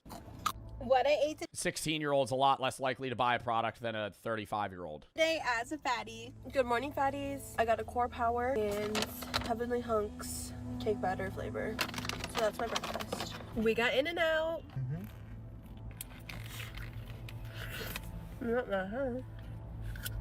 Yo, but who's literally hype as fuck? Like, yo, the In-N-Out videos, the In-N-Out video just released. Oh my god, I can't wait to watch 3 minutes of just straight silence and... Oh my god, you guys. Oh my god, you guys. This triple-decker burger. Oh, it's so good. Like, why would you want to watch that? Bro, the noises make me frustrated. Like slurping. Ew. That's some shit. Yo, this is the motherfucker that's ordering. Yo, when we did that Doug challenge and a motherfucker ordered Frank's fries at Taco Bell, that looks gross. That looks fucking disgusting. No, actually, if you ever have the money and you want to do some dumbass challenge with your friends, do the Doug challenge. Go, yo, I'll have what the person in front of me ordered. And I guarantee you 8 out of 10 times they're going to order the most gross ass meal. Bro, what happened to a motherfucker ordering just a regular burger? What is that? What is that? What is that pink slop on top of those fries? Those are wet. You're dumb as fuck. That looks so good. Yo, that's the problem with the United States, man. Genuinely. Genuinely. You think that looks good. Dude, those fries look bland as hell. They're covered in cheese sauce and they're wet. They always stick together anyway. Your mother's so old that her breast milk is powdered. You breastfeed like this. We got a hot cocoa beignet and a peppermint candy beignet. Let's taste them. Here's one. Don't like it already. Okay. Okay, hot cocoa. That one's pretty good. Trying a normal beignet, but they've been sitting for like an hour or two, so they're not that good. Okay, well that was it for my very short and sweet what I eat in a day. Notice how none of the food she ate this day is home cooked. And that is something that she does all the time. Bro, I don't think it needs to be home cooked, bro. That shit just looks... Bro, that is actually just fucking slop. Because she can afford to eat out all the time. That looks so bad. Yo, I'm getting mad at the chatter that said that looked good. I'm sorry. Yo, those look like the worst fries ever. They're fucking pale. They look frozen. They look cold. They're sticking together. Dude, are you insane? Those look so bad. The sad thing about a lot of these accounts is that people actually support them. And it isn't just other obese people who want this unhealthy lifestyle normalized, but it's actually people that get turned on by it. I found one account during the research of this video by a guy who said he was taking his fitness journey seriously while literally bragging and holding his belly, showing off how fat he'd gotten. And the comments in the video are all love hearts and calling him perfect, while he's literally killing himself by eating massive amounts of food. And although this guy's videos are clearly fetish content, the video that Addy and the others make also feed people's frankly disgusting fetishes, although maybe not directly, but it's still... It also is like a snowballing effect of people compare their health to those around them a lot of the time. And if everybody around you is absurdly unhealthy and you're also witnessing these people be really, really unhealthy online, it actually makes you feel better about your own health. In like a weird Schadenfreude, you know, pleasure from other people's pain. You're witnessing this person like eat themselves to death. And you're like, oh, you know, maybe I'm not that unhealthy. Just as bad. It's blatantly obvious too, because when they post a video that doesn't go viral, the only people... The fat phobia of seeing somebody post this and then making fun of their weight isn't what should be said, right? I think a problem with the social media trends today is like when you see this type of stuff, it's like, okay, well, obviously you shouldn't be like, you go girl, you know, eat the 5,000 calories. You at the same time shouldn't make fun of them, right? Because it's like, that's fucking weird, right? But it's like, hey, like you should probably stop eating like this. You know, like that this is gonna kill you at some point. So good. Pizza. The edges are like in the same sense, bro. Like if I smoke, bro, y'all don't make fun of me, but you're like, that's bad, right? It's bad, right? Smoking causes cancer, right? If I smoke weed, that's bad for me, right? I'll say that. But it's like there's a difference between like being fat phobic and then being like, hey, this is unhealthy. Crispy, but you know, it's a little limp. We're just gonna like fold it up. Like Addy there is just eating donuts and fried chicken for breakfast with what I'm assuming is a full sugar drink. Probably over 1,000 calories in the meal. And people find that attractive? I'm picking on Addy here because she's one of the most popular in the niche. But she doesn't actually have as insane meals as some other people who post their what I eat in a days, like Heather Ryan does on TikTok.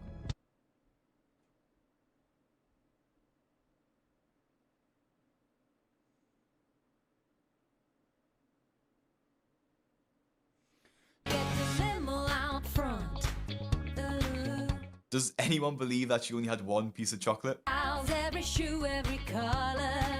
Yeah, when you're famous, it can be kind of fun. What's in that, dude? Shoe, every color. Yeah, when you're famous, it can be kind of fun. It's really you, but no one ever discovers. In some ways, you're just like all your friends. But on stage, you're a star. You get the best.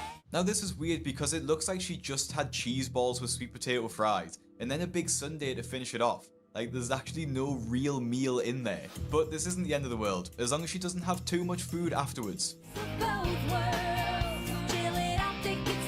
Bro, it's like, I don't know. Like, this isn't, are these mozzie sticks? What is that? Like, the potatoes and the peas aren't that unhealthy. Like, I mean, they're seasoned, maybe covered in butter, but, like, that's not bad. Never mind. And if anyone was wondering, she actually had 18 These were egg rolls. They looked a little thin to be egg rolls. potatoes on that plate. Heather seems to think that her massive weight is a bit of a joke as well, and actually seems proud about the fact that she eats this much food. I want my ladies to show. I think, dude, and that's what I'm saying. I think there's a difference between being proud of your body and then being, like, being aware of the health thing, right? Like, I don't think anybody that's overweight should feel ashamed in their body, right? As long as you're healthy, that's all that matters. But it's like, don't sit there and then eat 5,000 calories on camera and be like, I'm doing fine.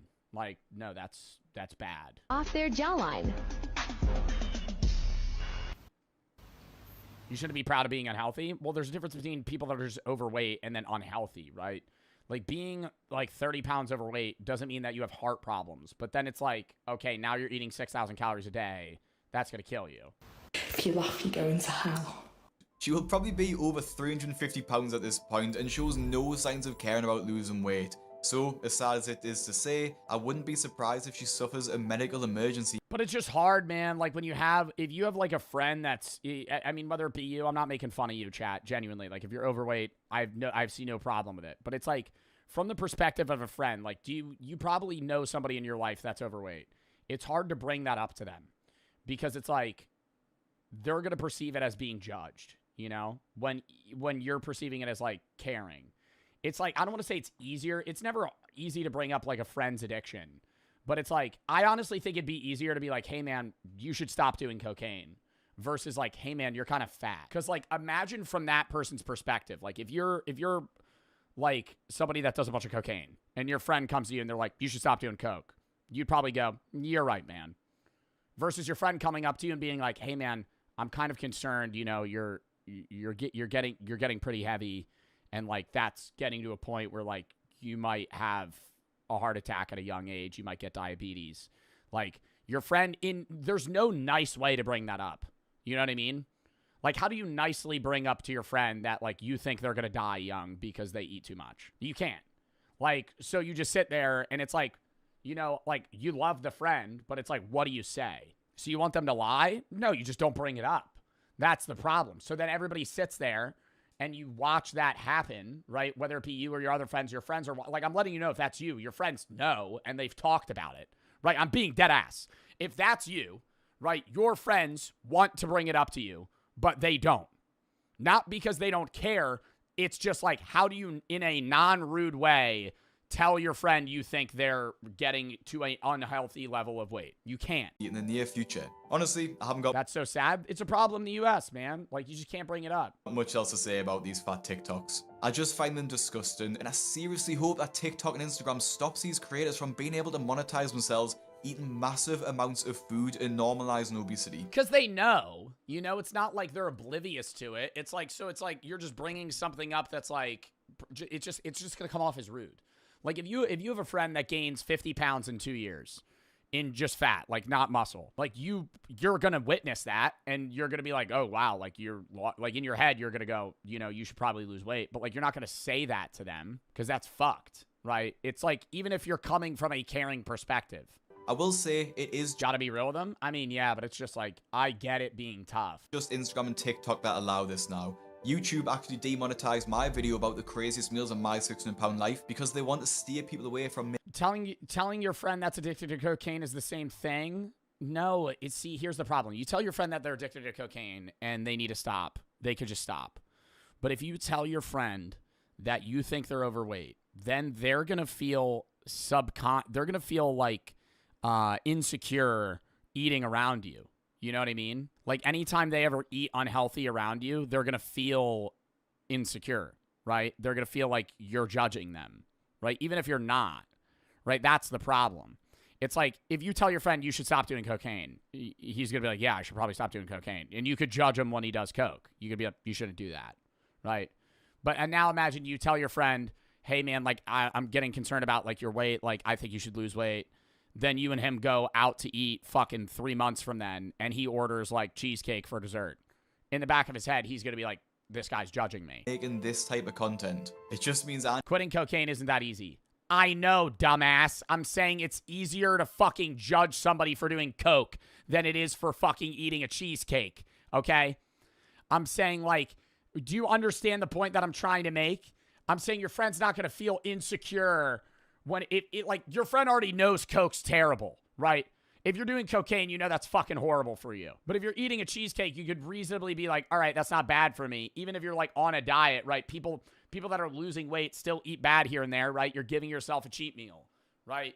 But they're constantly going to feel, like, bad about eating around you. I need to be a bit more careful. It's like this fucking, it's like an unseen, like, it's such a complex problem that on surface levels, like, just tell them they need to lose weight. It's not that easy. What I say in videos. Now, this was a bit of a different style of video for me, and if you want me to look at more What I Eat in a Day TikToks, let me know, and send me some on Instagram at BigCraigYT. Make sure you subscribe so you don't miss a video, and if you like this— oh my god, man, that was like a really upsetting video, dude. Feeder content, nobody makes noises like that when they eat. Oh yeah, no, if you're moaning, I'm not a food addict, I'm an alcohol addict. Imagine if I made What I Drink in a Day videos that were me slamming shots at Everclear. That's what I'm saying, it's normalized, it's normalized. If you're like, what I drink in a day, and then it's like you're just fucking on your 15th beer on a fucking Wednesday, you'd be like, yo, you're an alcoholic.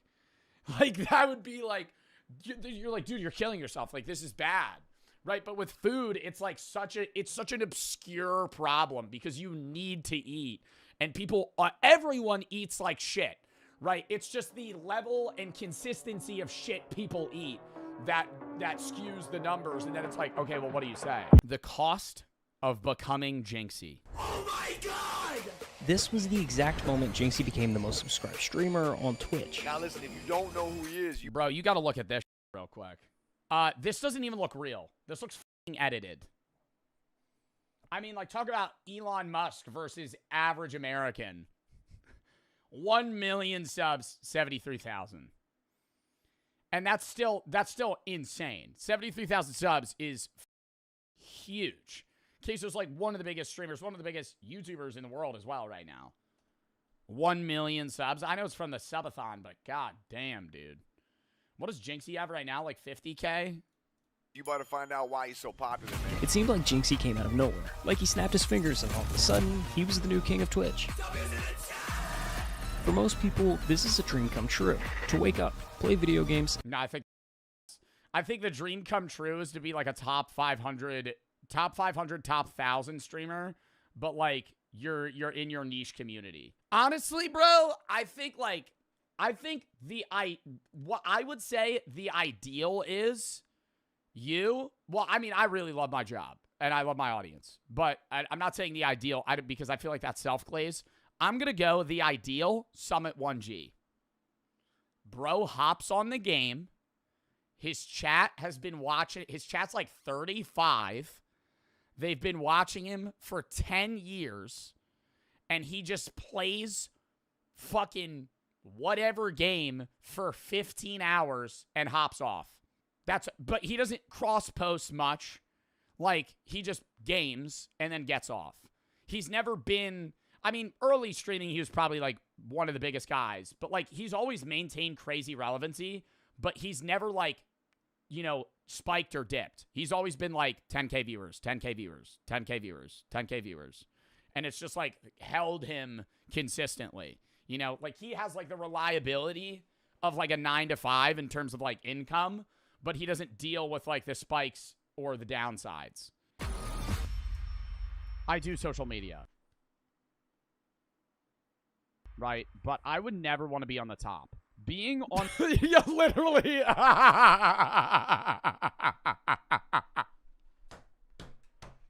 Yo, literally the same shit. Literally the same shit. I don't even know when I talked about this. The top is a curse. Bro, it is. It is. It is. I will have that take, bro. Literally. If you look at the fucking top Twitch streamers, bro, they get the most hate. They get the most hate if you know them. Like, I'm going to go to English streamers because I know English streamers more. Bro, Kai I feel like Queso's an anomaly. Okay, let's rule him out. I feel like does Queso get hate? He does. I know he does. Everybody gets hate. But I feel like Queso has a very high ratio of positivity versus negativity. But I think he still does get hate. But I think his audience is like, you know, I think his audience would die for him, if that makes sense. I think I'm going to say parasociality, but I think the loyalty behind Queso's fan base is like very, like ride or die type shit. Like, somebody shits on Queso, they're going to immediately like attack them, which I think is bad to a degree, but also like, goddamn, you know, people rep Queso. But anyways, as I was saying, Kai gets a lot of hate. Jinxie, Hassan, Jason, I don't know who Christina is, Ron, Adapt. These are also subs. It's not like the top channels necessarily on like performance. Let me actually go to English channels and then personality. But like, dude, literally all these people get like the most hate. And, you know, for varying reasons. But I feel like when you're at the top, it's like you make yourself a target in that sense. What we don't see in this moment is what it took to get here, because success like this doesn't come free. It comes with a cost. And for Jinxie, that cost was higher than most people could ever imagine. 639 hours streamed to an average viewership of 2. That's Jinxie, man. While his friends were out living their college. God damn, bro. He streamed 600 hours to 2 people. That's fucking dedication, bro. 600 hours to no one. Literally 2 people, bro. That's like your mom, your dad. Nightbot and a random friend. College years, Jinxie was alone, night after night, sitting in front of a camera, streaming to almost no one. Because it's not about the hours that they know about. It's about what you do in the dark room when it's you and your thoughts. For years. Okay, no, that was actually like hard, but I didn't expect Jinxie to say some like motivational ass shit like that. I feel like that's something I would hear in like a gym motivation clip, like a montage I'd listen to when I was like working out when I was 14. It's not how hard you get hit. It's not about how hard you get hit. It's about how hard you can get hit and keep moving forward. So low, they didn't even register. 5 viewers, 10 viewers. It was a dream no one else could see.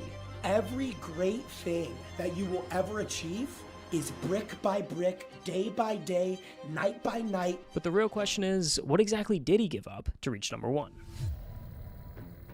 His fucking life? Nicholas Stewart, or as we know him today. What the fuck are you talking about, bro? Jinxie streams all day, bro. What? Look at that motherfucker's hours. Like, comparable to anybody else, dude, it's insane. I stream averagely like 100 to 120 hours a month. Like, this is my stream stats, right? Like, I stream 100 to 120 hours a month. Queso streams around like 96.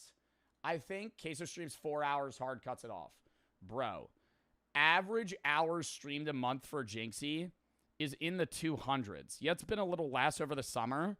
But like, bro, 263, 261. What is that per day? 263 minus or divided by 3. That's 8.7 hours a day every day in a month, right? So like if you're like removing like weekends, I mean, he streams, I don't think he takes days off. At least often, right? Like this is over the last, what, like 3 weeks? 19, 21, 22, 23, 24, 25, 26, 27, 28, 29, 30, 1, 2, 3. That's 1, 2, 3, 4, 5. So over the last 15 days, he hasn't taken a day off. Which, like, yeah, it's streaming, but, like, oh, he's actually been streaming a little less recently. I think that's good for him, bro. That's, like, a mental health thing, bro. I think streaming over, I will have the take that streaming over, I think Ron says the same thing at times, but I think Ron also streams a lot.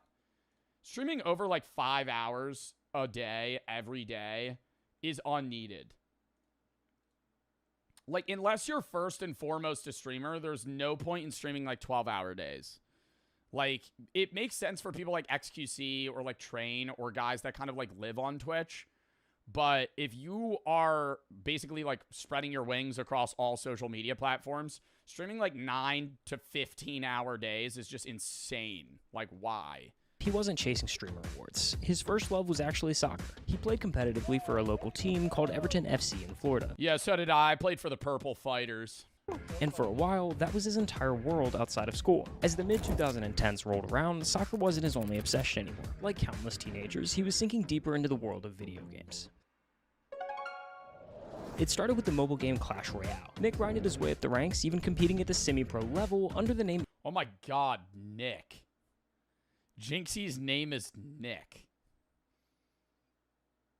I always... Yo, isn't it so weird when you hear the real name of somebody with like a show name? Nicholas. Do you think he hates being called that? Should I just text him Nicholas? What's up, Nick?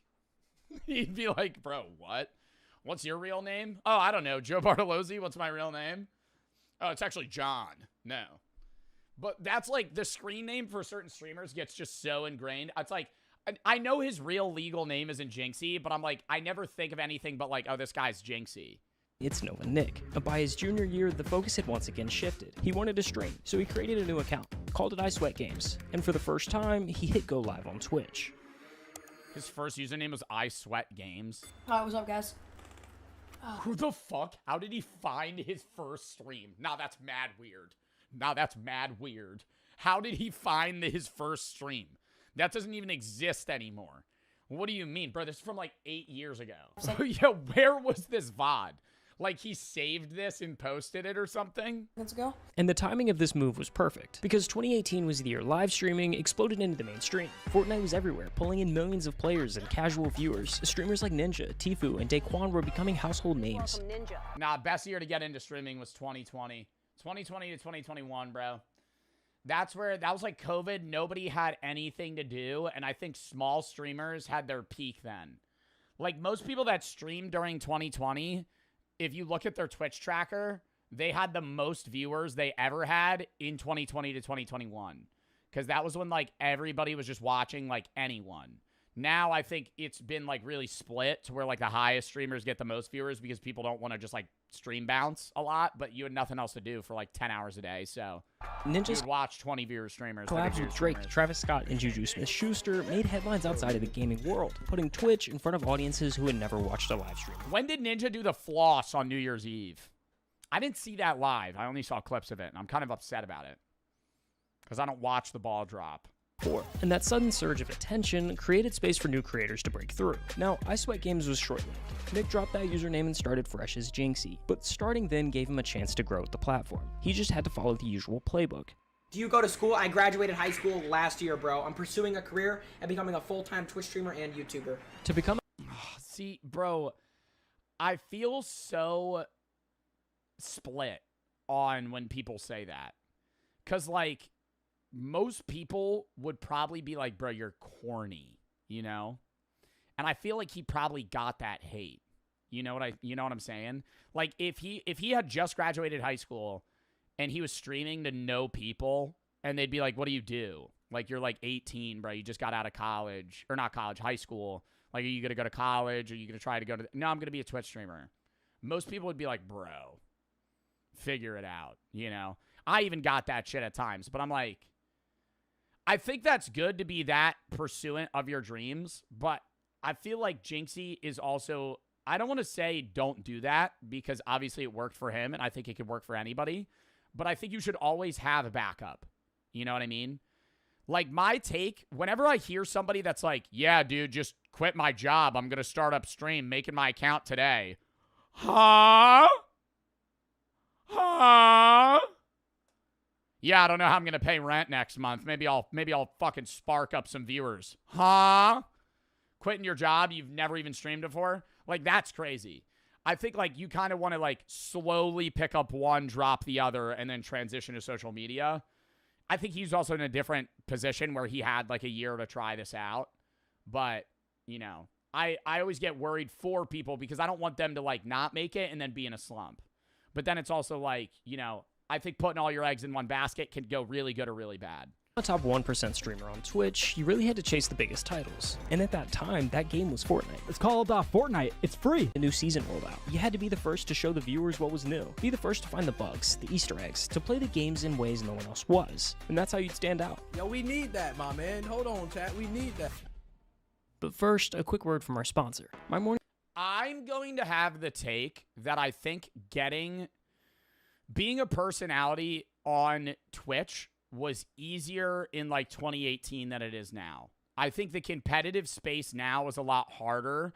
There's more viewers to go around, which is an understandable counterpoint. But I think a lot of big streamers then played one game. It was rare. I think most streamers now are variety streamers. Most big streamers. They do a lot of shit. They play games. They do regular content. They plan things. It's like even somebody like Queso, who just plays video games most of the time, is playing so many different games. Like, it was so common in 2018 for like 85% of the streamers you watch to either play only Call of Duty, only Apex, only Fortnite, only fucking Overwatch, only League of Legends, only whatever. Like, they never did anything else. It was just gamers, and they only played one game. And that's what you watch them for. Vanoss, YouTuber. During today's video, and let's get back to it. But when Jinxie was faced with this playbook, he ignored it. Instead, he went all in on Rainbow Six Siege. Dude, Siege is the greatest game on planet Earth. Siege at the time was practically on life support. I mean, Rainbow Six was barely scraping past 80,000 average viewers on a good month. And when you compare it to Fortnite's 78.3 million active users each month, it becomes pretty clear. Siege was the wrong game to bet on. Imagine not playing Rainbow Six Siege. And yet, Jinxie stuck with it, because even with all its flaws, Siege was different. My bet was on Knockout City when I started streaming. That didn't go as planned. That game doesn't exist anymore. Strategize in ways that no other mainstream game did. But choosing such an unpopular game came at a price. I'm 19, I'm pursuing a career in becoming a full-time Twitch streamer, full-time YouTuber. By ignoring the industry's biggest titles, Jinxie made his uphill battle even steeper. On a platform already stacked against smaller streamers, he was cutting himself off from the easiest route to visibility, and I highly disagree. Highly disagree. I think him going into Rainbow Six was an odd choice for sure. But trying to get into streaming and getting into streaming in the most popular gaming category is a hit or miss, because you're entering the most competitive space. Jinxie entering Rainbow as early as he did enabled him to climb better in that category, right? So if people liked Rainbow, they would like Jinxie. If you like Fortnite, you would watch Ninja or Tfue or like any other, you know, famous streamer of that game at that time. Seem to care about. We stream every day. Most consistent Siege streamer there is every single day. For a year straight, Jinxie streamed Rainbow Six gameplay to an average viewership of just 5. And at times, it pushed him to the brink. If I could just get one follower a day, I would be happy. With so few people watching and stagnant growth, he seriously considered walking away from streaming altogether. My friends, my teachers, guidance counselor just said like, oh, you're wasting your time. You're not going to be a streamer. That's a... Yeah, and then you go up to them and you fucking hit a fat money spread up the arm. Jinxie makes what his teachers make that were making fun of him in 8 hours. In what they make in a year. Like, their yearly salary, Jinxie's making in less than a day. And those motherfuckers are clowning on him. Like, I think that's a different thing. Teachers, I think, should be obviously directive in a sense of, like, you know, hey, I think this is how I can help you best. But I think, like, punching down people's dreams as a teacher is, like, the wackest thing you could do. Not realistic, that too. As exhausting as it was, he kept streaming, day after day, doing what he genuinely enjoyed, holding on to the belief that maybe one day it would pay off. 5 viewers, he's grinding. He's on the grind! As he got better at the game, the Siege community began to tune in. Slowly, 5 average viewers turned into 15. 15 became 50. You guys are freaking crazy, bro. And by June, his Twitch following had jumped from just 300 to over 3,000 followers. Bro, we're at 993 viewers. Can we hit 1,000 viewers, bro? But in the summer of 2021, he hit a wall. 1,500 average viewers. The reach of Rainbow Six had hit its limit. Yeah, you hit a wall, but I think he did hit that wall because Rainbow at its time wasn't that popular. But even then, that's not a bad wall to hit, right? Like, you could be a full-time streamer on 1,500 viewers. There's so many, half of the guys I stream with, bro, like, I think, like, Puffer and Pezzy and a lot of those guys, they average around, like, 2-3K. I think Pezzy's around, like, 1,400, 1,500. You could rip that. Like, that's easy. That's easy to fucking run that, you know, for years. If you can maintain that niche of a community.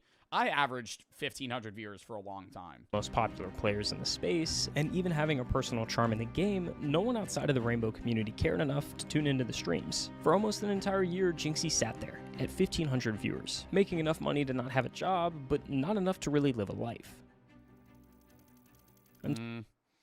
How much do you think the average 1,500 viewer Twitch streamer makes? No YouTube content. I think like raw. It very much depends on how many subs they're getting. It really depends on how many subs they're getting, because you're and how many ads you're running. I would say the average 1,500 viewer streamer on Twitch is probably making like 10K a month. 10 to 20. Nah, 10. I'd go 10, not 20. 20's a lot. I'd go there making over 100K a year. If you're streaming like 100 hours a month with over 1,000 viewers, you're probably making like 10K a year. Or not 10K a year, 10K a month. Yeah, for sure. Are you fucking kidding me?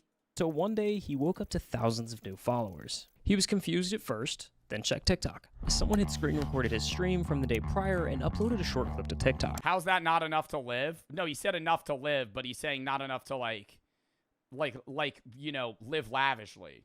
It was of him opening alpha packs in Rainbow, getting the same annoying rubber duck. Oh my god, I remember seeing these clips of Jinxie where he was going for, what is it called? Jaeger Black Ice. Someone had screen recorded his stream from the day prior and uploaded a short clip to TikTok. It was of him opening alpha packs in Rainbow, getting the same annoying rubber ducky charm 3 times in a row. Another rubber ducky! And this clip exploded on TikTok, raking in over 17 million views that day. Oh, it's not real, it's a myth? How many do you guys have? When he started up stream later that day, that ceiling finally moved. Thousands poured in, and Jinxie's stream peaked at over 4,000 live viewers. It had been almost 4 years since he started streaming, and Jinxie had finally moved up a rung on Twitch's endless ladder. 5,000 viewers already. That is a Jinxie channel record. But what no one could have guessed was how quickly he'd shoot towards the top from here. That viral clip was the light bulb moment. If one random highlight could pull thousands to his stream, what would happen if he started posting them himself? So he ramped up the content machine, launching new accounts on TikTok and YouTube, cutting together his rages, his highlights. Every Jinxie video I see now, he's covered in like olive oil, just making like weird noises. Like fully shaven, like covered in oil, just like making like... Just like face literally like this close to the camera. Every day, dozens of accounts were pumping out Jinxie's reactions, funneling even more viewers straight to his streams. We had 10,000 viewers! By January of 2023, Jinxie had cleared over 500,000 followers on Twitch, then 750,000 in March, and just weeks later came the milestone every streamer dreams of. 1 million followers on Twitch. I will say, I think most milestones for streamers are view counts rather than followers.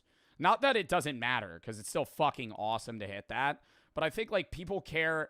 How similar people care about a million subs on YouTube, I think people care about, like, hitting, like, 10K on Twitch. In terms of, like, average viewers. I'm calling my dad.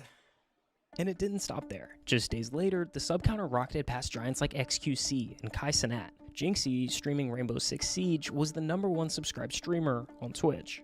Yeah, he's the #1 most sub person on Twitch right now. Yeah, which is crazy, by the way. I haven't gotten to watch him yet, but his TikTok seemed pretty funny. Right now, until that low taper fade meme picks up a little bit more. Then we'll see who the real big dog is. And at the 2023 Streamer Awards, he was crowned both the best gamer and breakout streamer of the year. Because the biggest streamer in the world right now is a guy named... Oh, I love Squeaks. I love Squeaks. Gamer and breakout streamer of the... I'm sorry. Well, I think all these are great choices, but I do love Squeaks. I just got to throw that in there. Love Queso, and, you know, I don't really watch Black Boy Max, but... Because the biggest streamer in the world right now is a guy named Jinxie. And for a full year, he streamed on Twitch to an average viewership of 2. It literally just started as an idea and a dream and a goal. Yeah, he's streaming like 7-8 hours a day for 5 people. It's me, that's Joe Bud. People, man. November 2019, 5 viewers. Yeah, like look how flat that line is. Well, it looks so flat because his peak was so crazy. Like here, he was still averaging like 3K viewers. You know what I mean? Like, this looks like, oh, shit, nobody's watching him, then everybody's watching him. Like, right here, still probably, like, fucking 15K. So, in comparison, it just looks smaller.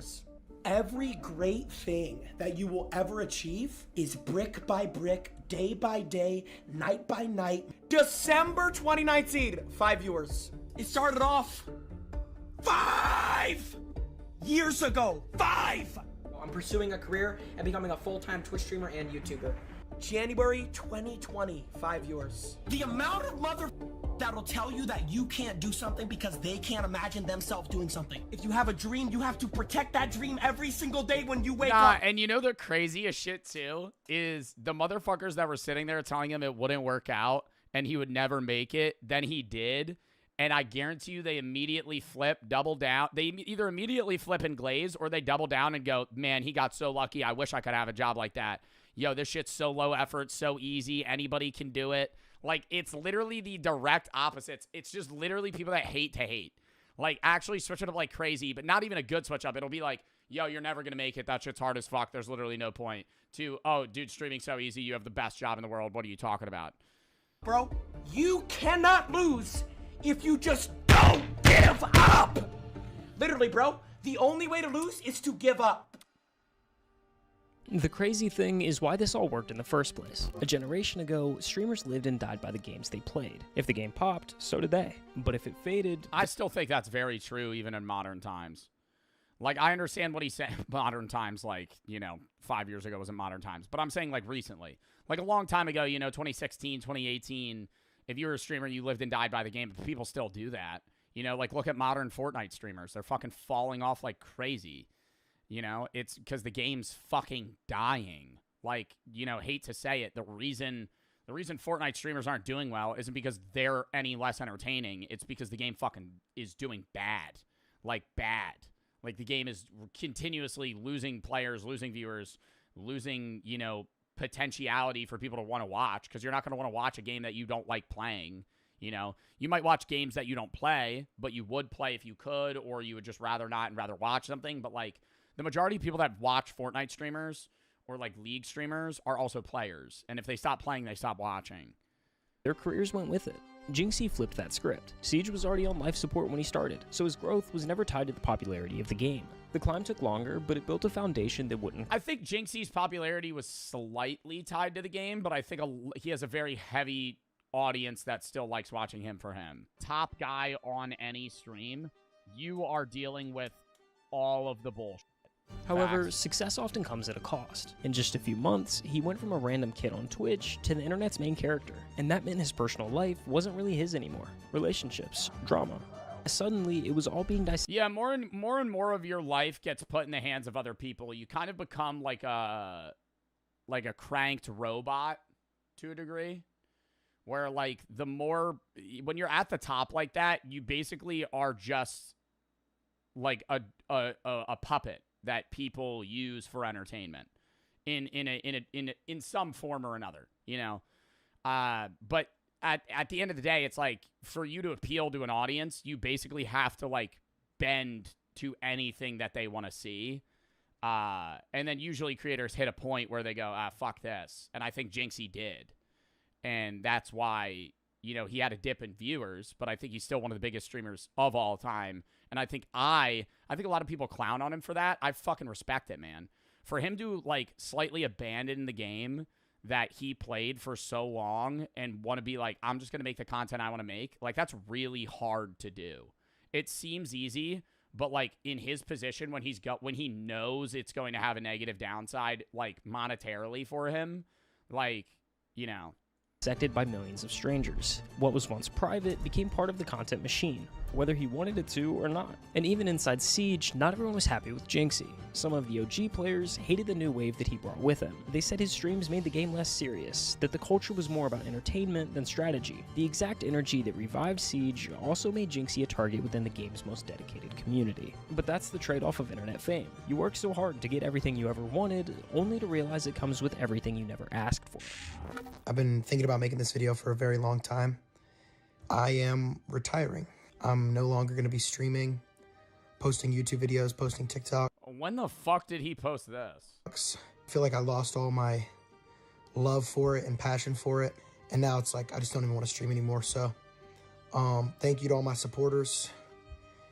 And this is an April Fool's joke. This is goodbye. And for Jinxie, the only way through was the same way he started. Keep pushing. Psych!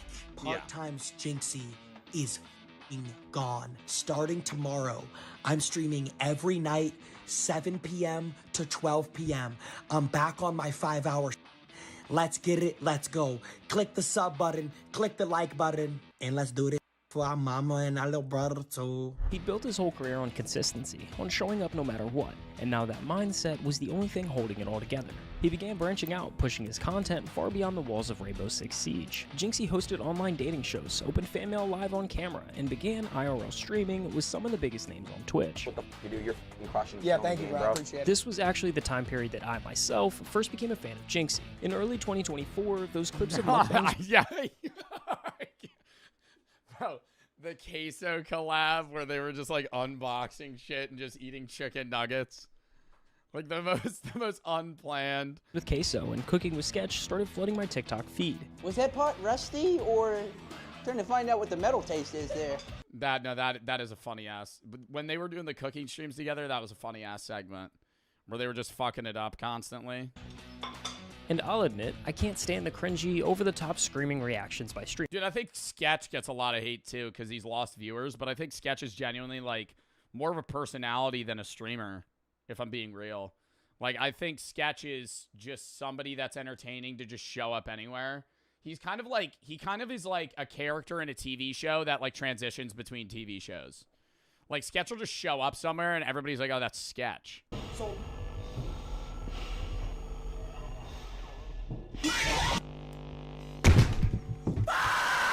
That's actually pretty funny. Anyways, this was the first time that I saw Jinxie be more of himself and less of an internet character. These clips, especially— Oh my god, his gross ass loofah. I remember that fucking clip from that. I don't know if that was that stream.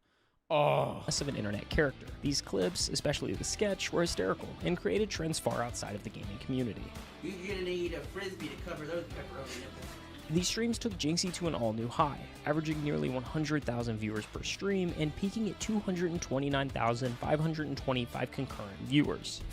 Wow. For perspective, Twitch as a whole maintains an average of 2.6 million active users at any given time, meaning Jinxie alone— Yo, I'm like 0.001% of that rep. Had 10% of the entire platform watching his stream. To Jinxie, this made it infinitely clear. His fans were watching for him, and no matter what he streamed, they'd be there.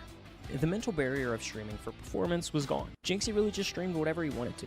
He still streamed Rainbow, but there was constantly new additions, some that even go all the way back to the beginning of this journey. How long have you been streaming, honestly? Yeah, when'd you start? I've never even said this. Oh, the full send pod? Oh, the full send pod? Get sendy with it? Like, I was streaming when I'll get sendy with it? Crack a happy, dad? Was a full send? Freshman in high school. I was streaming when I was 15. So I've streamed on— Oh, that was low-key Sandy? 3 different accounts. I started off streaming Clash Royale. Earlier this year, Jinxie hopped back onto the Clash Royale grind, streaming more and more of the content he used to stream to just an audience of 5. But this time, it wasn't the task of performing that was fueling the grind. The same game that lit the spark of his competitive drive was surging again in popularity, and it would be easy to chalk that up to timing or coincidence if the number— Yo, can I make a bet on what Jinxie's next game is alongside of Clash Royale? Let's do an analytical deep dive here. Jinxie likes returning to games that he's played previously.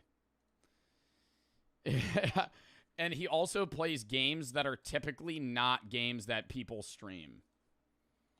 I'm going to go to what Jinxie streams. NBA 2K? No, he's never going to peep back to that shit. I feel like he'll still run Clash for a very long time because I think that game has like a long longevity. This is what he streams. Look at this. Fuck, oh my god. 9,800 hours in Rainbow, 688 Clash, 227 just chatting, and then it's immediately drop off.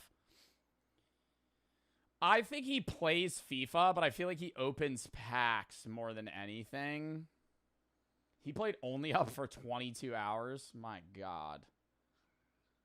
What would be the next game he'll play? It's going to be like some multiplayer shit. He loves playing multiplayer games. You know what I would love to see? I think his viewers would hate it. And I don't think I would love the content, but I would love to see Jinxie get obsessed with League of Legends. I I think that would be like that would be like the equivalent of like Tyler 1 era.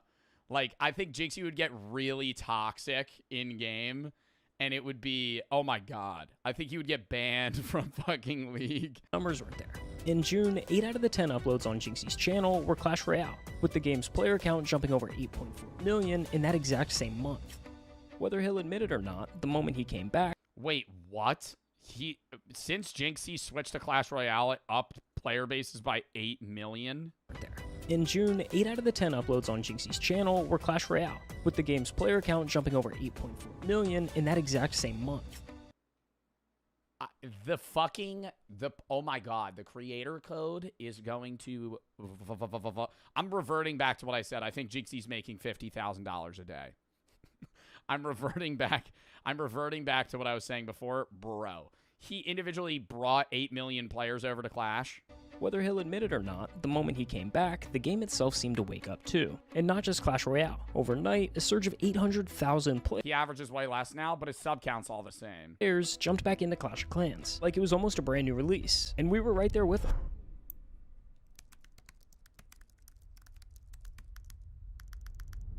But behind every stream, behind all the numbers and the noise, is the life that keeps him grounded. You live with the parents, right? Yeah, I live with like my mom, my brother, my cousin. Off camera, it's not about winning or losing in a video game. It's about family and the quiet moments that never make the highlight reel. A steady support system that's been there from the very beginning, reminding him who he is at the end of the day. To me, family's all you really have in life. Like, you can have like money or fame or whatever, but at the end of the day, all that really matters is like the people you truly care about. So like, I have my whole life to go off and live by myself. I may as well spend as much time with my mom and dad while I can. The success may look larger than life, but at its core, Valid. It's held together by simple, real-life anchors that fame can't touch. In today's world, it's almost routine to watch creators blow up overnight, only to lose pieces of themselves along the way. The fame, the number, the pressure, it changes people. But Jinxie never let those pieces slip away. He held onto them tightly. The laughter, the humility, the roots that shaped him. And more than anything, he kept close the relationship that mattered the most. His dad.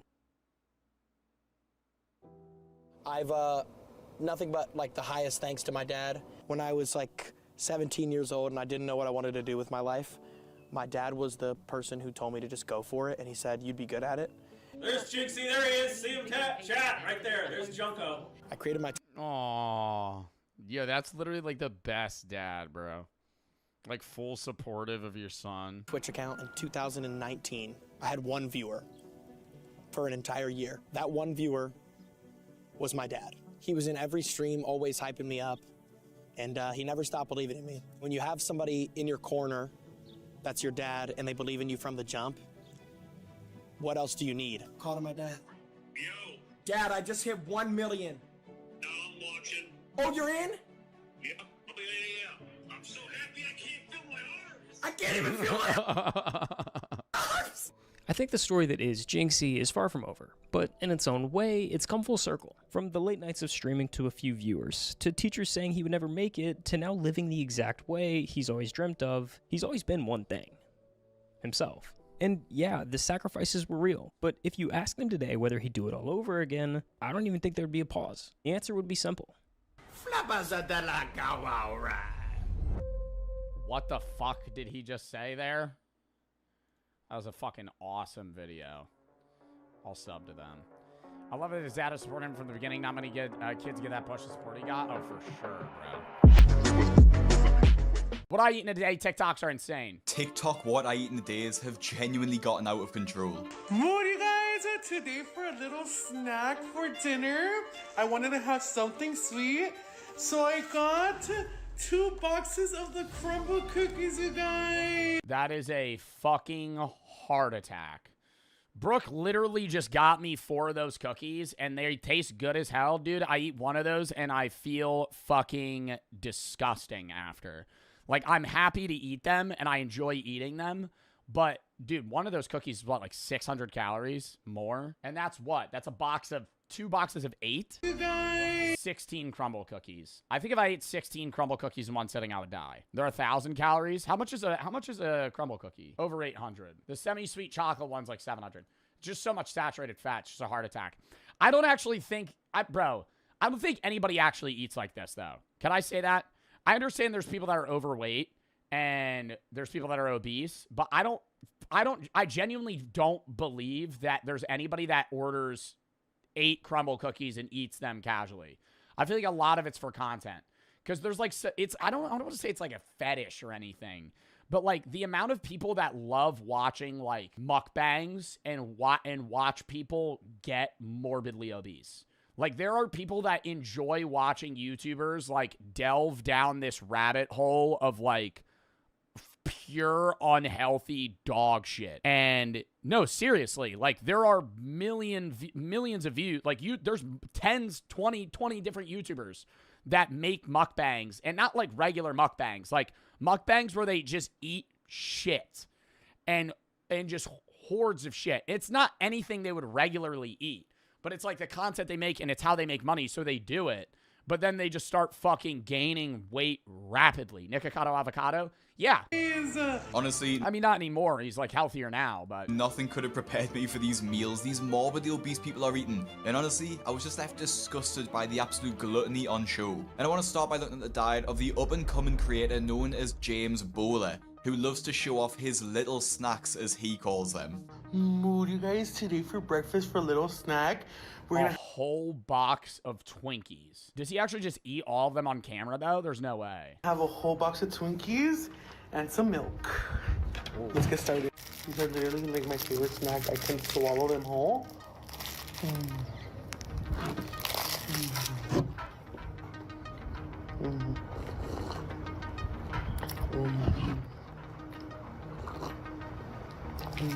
The second one.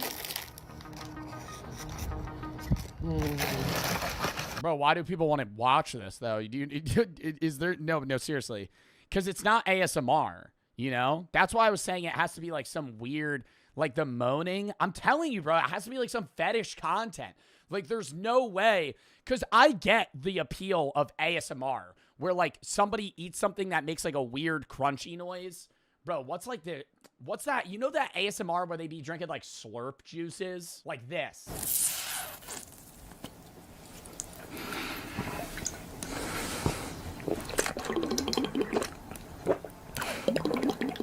That's satisfying. That's satisfying to watch. I get that. But that's not like necessarily unhealthy. It's just like this guy drinks stuff that's like satisfying in these weird tubes and stuff, and it's like cool to watch.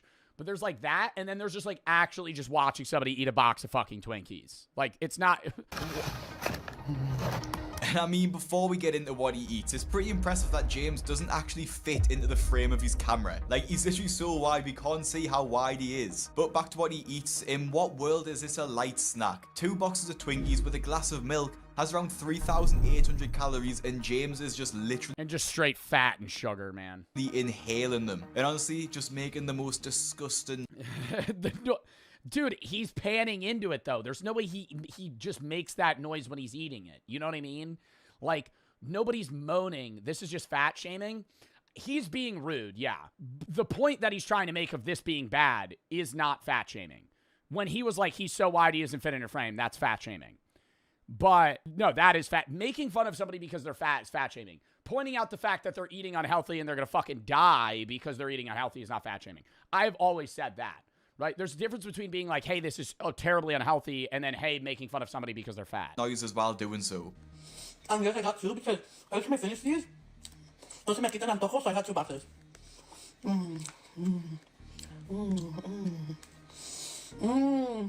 Remember Balance is Key, we're going to be having a meal like this? Balance is Key, so we have some water. I wasn't going to do Diet Coke, but I was like, I was feeling a little spontaneous today, so... It's rage bait content. I really do believe it's rage bait content. I don't think he actually thinks this. There's no way he thinks a bottle of water is balancing out the crumble cookies that he's eating. You know, like it's to annoy people to bait engagement, which gains views and money. Like that's what it is. And this is right, that one looks pretty fucking good. No, that one looks pretty fucking good. Yeah, the moaning is really upsetting, right? And this is a genuine question. Like, is this just some sort of fetish content? I just don't... That's what I'm saying! What's with the moaning? What's with the moaning?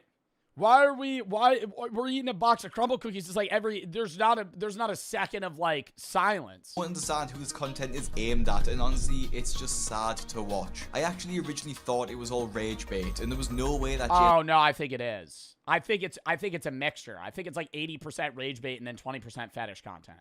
Like that's because there's no, this isn't ASMR, right? There's no mic. He's recording on his phone. It's not like he's like eating it next to the camera or something. Would actually eat this stuff day in and day out. But then you look at the size of him, and he clearly is. And he uploads one of these videos pretty much every single day. Well, I think that's probably the cause, right? Like you could eat healthy outside of this and you would still gain weight.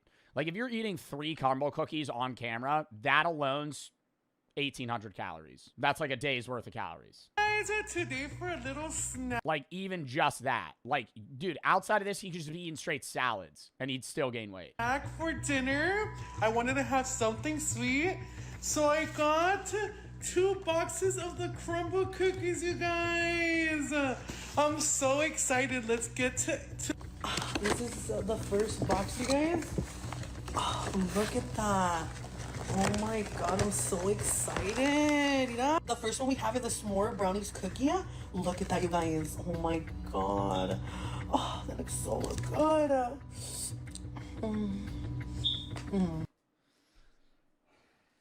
If you were curious about the calorie content of these crumble cookies, it's around 8,600 calories. And there's actually a guy that follows James and comments on pretty much every post he makes with a macro breakdown of what he eats. So this crumble macro guy here, I just fell to my knees at all these. I have a family. I need James to start sticking to a diet. 432 grams of fat. Bro, that just clogs your arteries. 627 grams of sugar. Cookie feast had over speedrunning a heart attack. 627 grams of sugar and 432 grams of fat, and like I said, over 8,600 calories. And this is just beyond sickening, and it's actually a joke that Instagram allowed James to keep his platform and get paid for it. James is without a doubt eating himself to death, and the comments on his video. Yeah, I mean, it's not on the same severity, but like, obesity is a food addiction. Like, that's what it is. Like, and it's one of the hardest I don't want to try and compare addictions, but the problem, and I've said this before, I'll say it again.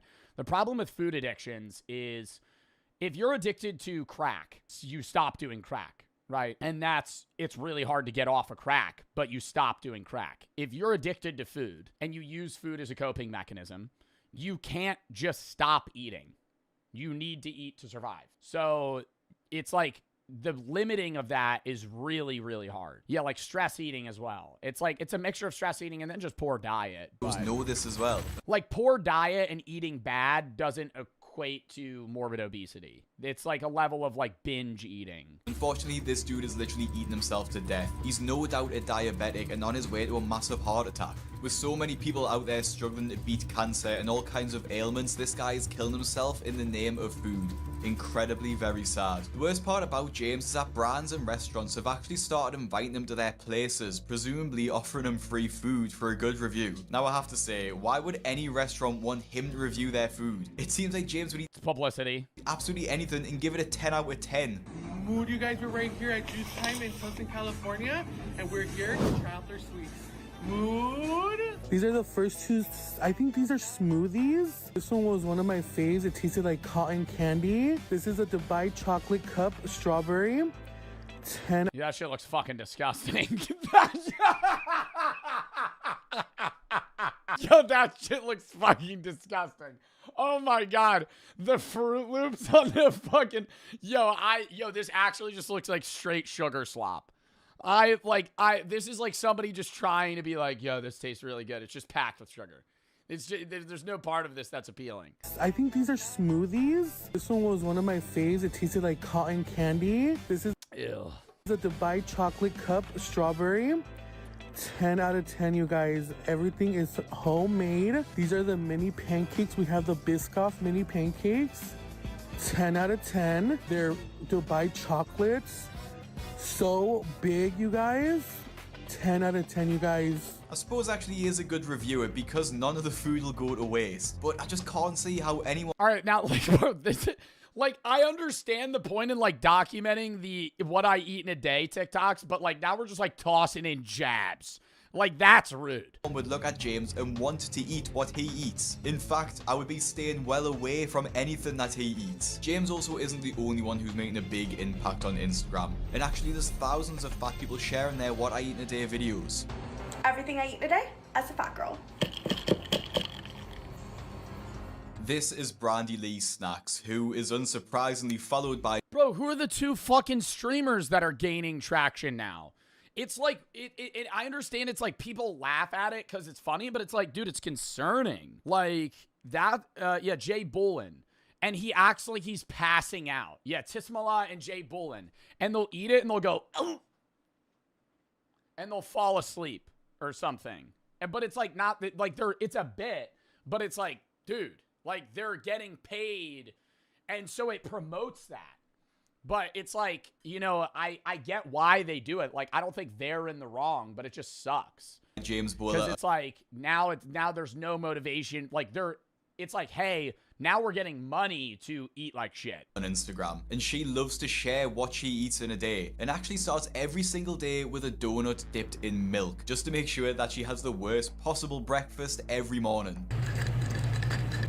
Kayla for the 1,000 buddies. I don't eat the best that I could stand to lose some weight. I just finished Kate watching. This makes me want to start a diet tomorrow. I mean, if you want to diet, you want to diet. I have no problem with I don't make fun of people for their weight and how they look. I always say, as long as you're healthy, that's what matters. You know, outside of that, if your blood test comes back and your blood pressure's fine, who gives a fuck? You know, like that's what matters, right? If your cholesterol levels are fine, if your blood level's fine, whatever, you know, like somebody being like slightly overweight, there's nothing wrong with that, right? But like morbid obesity is different, where if it's like you're like 5'8" and 400 pounds, like that's like putting stress on your heart. Like you're going to die when you're 35, right? Like that's the difference.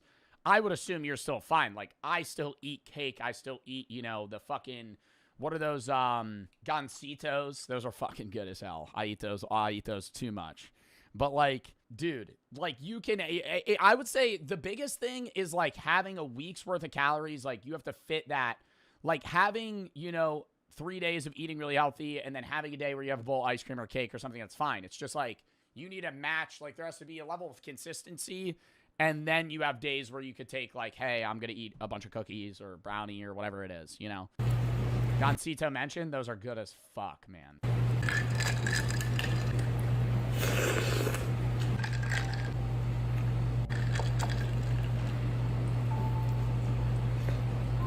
Iced chocolate milk. Like, look at that. Looks like a dry ass. Like, look at that. Looks like a dry ass fucking baked good. Oh my god. Like, that does not. look at that. Well, it's a good thing she got sugar-free syrup, because I was just thinking she was eating a lot of food, but that should balance it out. And why are we dipping everything in milk? Oh my god.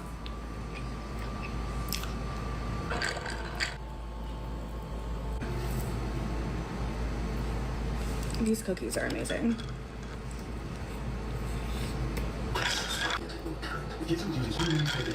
I don't know. I think it shouldn't. How do you fix this, right? Because it's like, if they're making these videos that are a minute long and they're getting paid for them, you know, they're making fucking $100 a video. Like, why would they not want to do it? But you can't demonetize that because they're not really breaking TOS. Like, they're just eating food. That jeans was nicely done.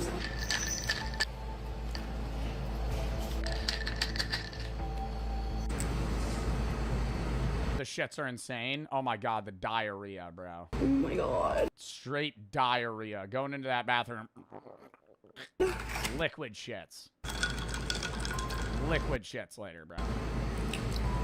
She says she's starving. It's on this level of self-harm. Yeah, but you can't. No, you can't. No, because if somebody... You can't, no, you couldn't put that in TOS because it would be discriminatory. Because then if I on stream ate 10 Twinkies, people would be like, damn, that's bad. Like Jinxie. Jinxie lost the Roblox 1v1 with me. He drank a 2 liter of Sprite.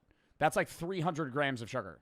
That's self-harm. It's not TOS, but it's like, if you see somebody that's morbidly obese doing it, then it's now considered that. Like, you know what I mean? Despite eating about 2 days worth of calories, and honestly, Roblox? Oh no, Rocket League. Sorry. it isn't surprising. It's because I was playing Roblox with Steak.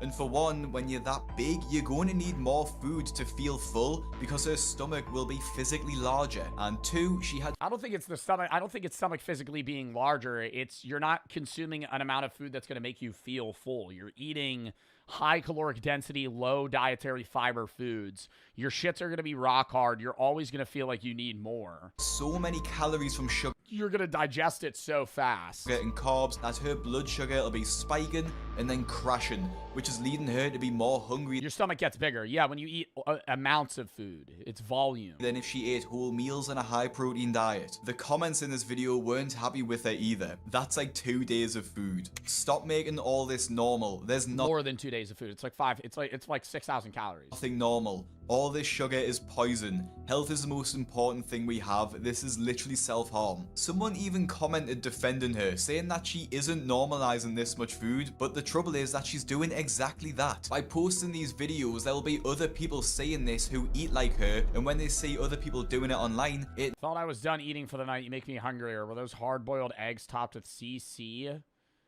Or deviled eggs? People doing it online, it normalizes it to them and makes them feel like they don't. You know the type of food videos that I like? Brooke put me on. It's this teacher that eats the most disgusting shit every day for fucking lunch, bro. She'll make like onion cups and like this pizza with like mayo on it. Oh my God, it's disgusting. But it's like interesting to watch because it's not unhealthy food. It's just stuff that's like, I don't want. Why? Courtney? Yeah, everybody just knew. Oh my God, it's so gross. It's like, it'll be like soup dumplings, and then just with like onion cups. I'm like, yo, that room has to stink. Like the students in that room when she breaks out her lunch Tupperware bin probably be like, what's her name? Yeah, I know her name's Courtney, but I need to like look up. Life did not. Oh, here it is. Courtney Cook. I need to find one that's like gross because she does make good food, but like some of them it's just like. Oof. It's like, oof. Happy Monday. Okay, I have a big old sweet potato. Holy crap. Yeah. This is just lunch. Some green onions, some butter. Oh, Buddha K. What is that? Almost. Pick them up. Oh. Just eating a potato. Just eating a potato and onions, bro.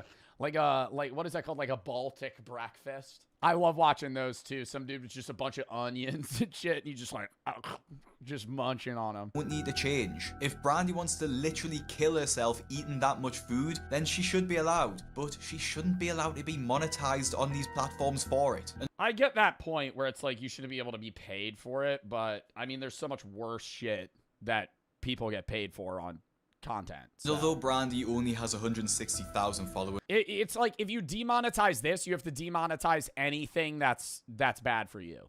And then like half of content in general is not monetizable. Adi Gutierrez has almost double that follower count and seems to have an even worse diet.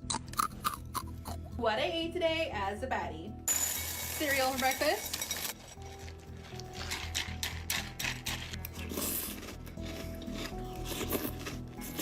I mean, again, she is just another influencer starting the day off with a massive bowl of sugar. I get cereal's convenient and a lot of people watching this video will probably eat it, but just take... Yeah, I used to eat cereal every day before school. Some time to look at... Something you gotta grow out of, though. I think, like once you're out of high school and you're eating... You can't be eating, like, just straight, like, Cocoa Pebbles for breakfast. That's like a dessert thing. I eat cereal for dessert now. Starting of the day, bro, you gotta be eating, like, egg whites, bagel, you know, some shit like that. Fruit, if you want sugar. Not like, or cereal, yeah, like Weetabix. Or even, like, mini wheats, bro. Like, that's, like, better, at least. You're getting, like, good calories. How much sugar is in your breakfast? Starting the day with a bowl of Trix. Cereal, and I can guarantee you will be surprised. Like I said before, eating this sugary cereal is an awful start to your day, and it'll just leave you feeling hungry later. And then, to make things worse, she has about 4 portions of it in just that one bowl. Good morning, baddies. Double Red Bull.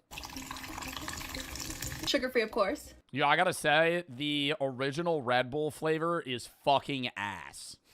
It is so bad.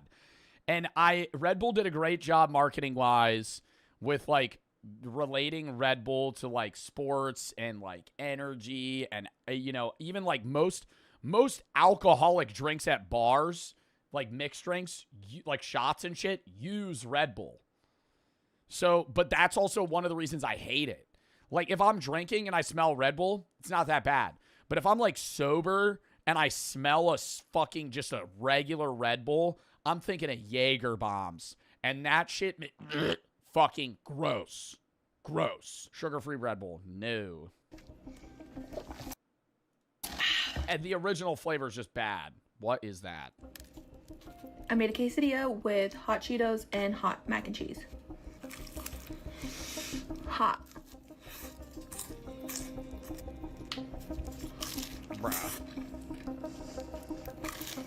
Olipop. Now, before she's even got changed out, that balances it out. That has prebiotics. Out of her pajamas, she's probably honestly had about 2,000 calories in just an absolute mess of food. And I don't know if this is an American thing, but who puts Cheetos into a quesadilla? Now, it's a good thing she has those 2 Red Bulls because her Dude, I've done that before. There was this, I went back when I used to do TikTok more. Dude, there was this one time I got home from a bar drunk and I felt unhealthy, so I just ate like 2 raw green bell peppers, and I was like, yeah, that'll probably balance it out.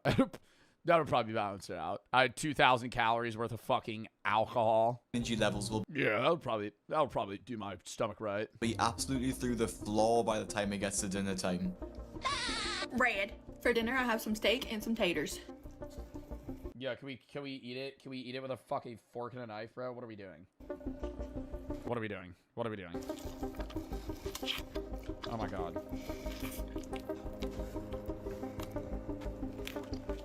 Is that butter? Is that just butter, or is that... Wait, no, that's mashed potatoes. SpongeBob. The most dangerous storage unit finds. Welcome back to the Papa Meat channel. How you doing? How you doing? Coming and sitting down because today we're looking into the odd and disgusting world of storage units. Is stuff starting to pile up in your house? Are you running out of room? Are friends and family starting to make weird comments about your life choices? Fear not, friend. Just throw it all in the storage unit. That's why you knew, bro. Storage hunters. You remember those shows? Storage Wars, American Pickers. All of those were like fake ass shows. I'm so sure of it. Maybe the storage units were real, but dime a dozen. You know, like not like it's one in a needle in a haystack. You're getting a good storage unit.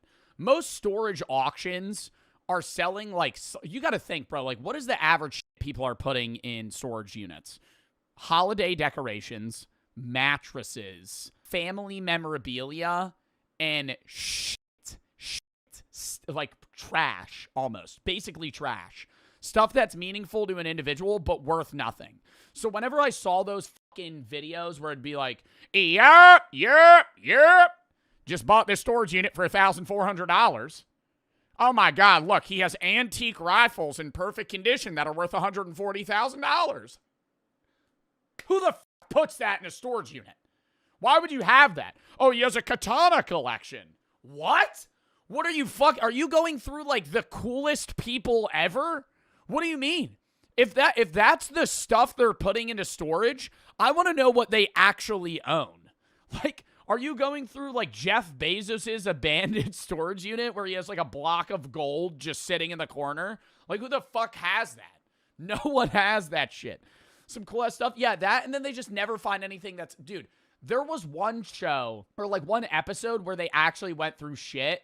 And I was like, wow, this is interesting. Because it was all trash. It was just garbage. There is a simple solution that may only cost you roughly $20 a month, allowing you to relocate your hoard of filth elsewhere. So first off, love Storage Wars. Fake TV show, love it. Love Storage Wars. But then I've been seeing all kinds. Yo, I feel like these guys, wait, go back to store. I used to watch Storage Wars every day. This guy, these two, terrible couple. I wonder if they're still, I think it was for the show. Obviously, I think it was staged, but they would always bicker.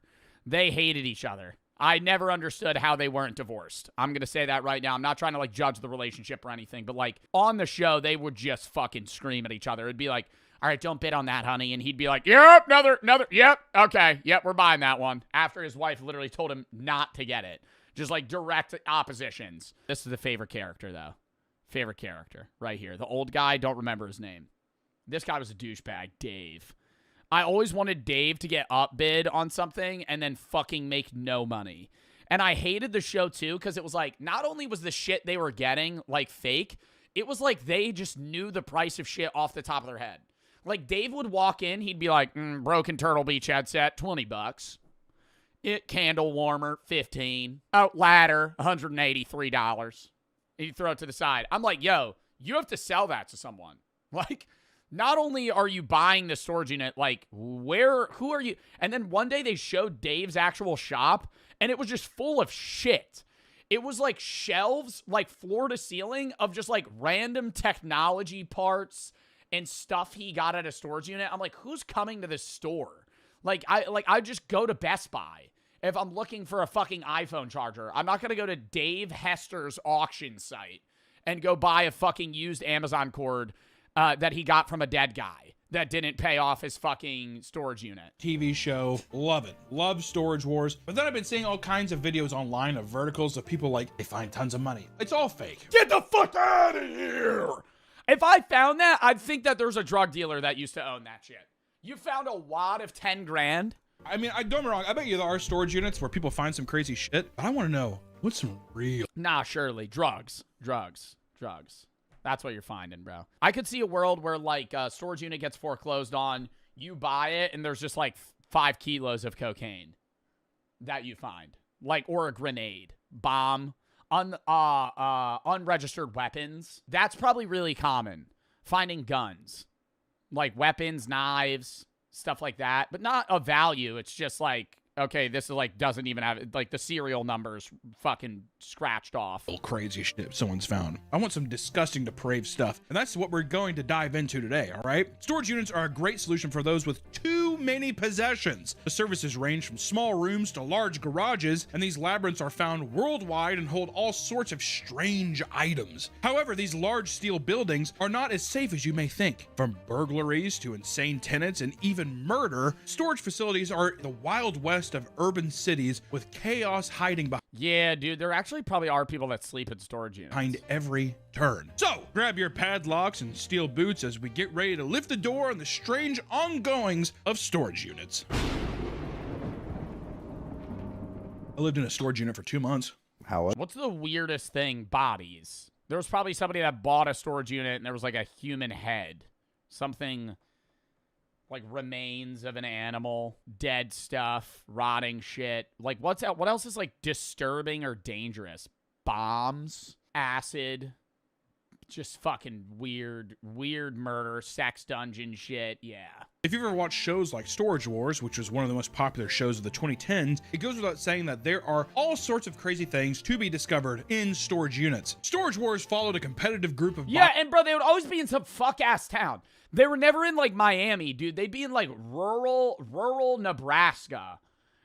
Yeah, today we got a good find here. We got a few units we're going to be putting up for bid.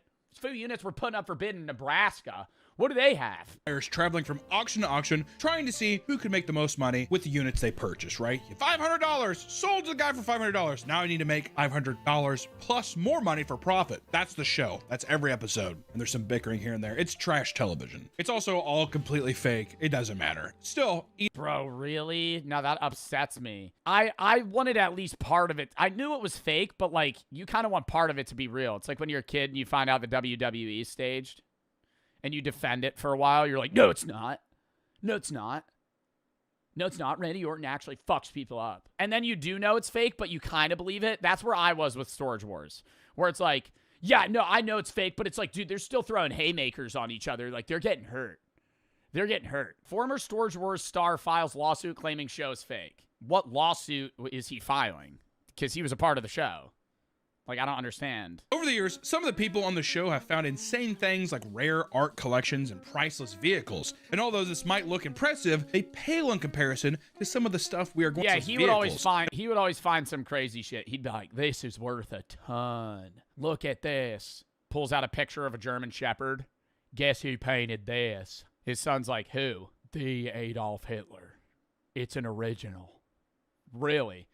a random storage unit in fucking Tennessee had a painting from Adolf Hitler. And although this might look impressive, they pale in comparison to some of the stuff we are going to talk about today. Starting in 2018, a man who bought a unit for $500 and was so excited about what he found that he approached Storage Wars auctioneers Dan Dotson to spread the word. Inside the unit was a lock safe and took multiple attempts and 2 different locksmiths before the code was finally cracked. When they opened the safe, they were greeted with $7.5 million in cold, hard cash. I'd come. I'm not even joking. I would be leaking.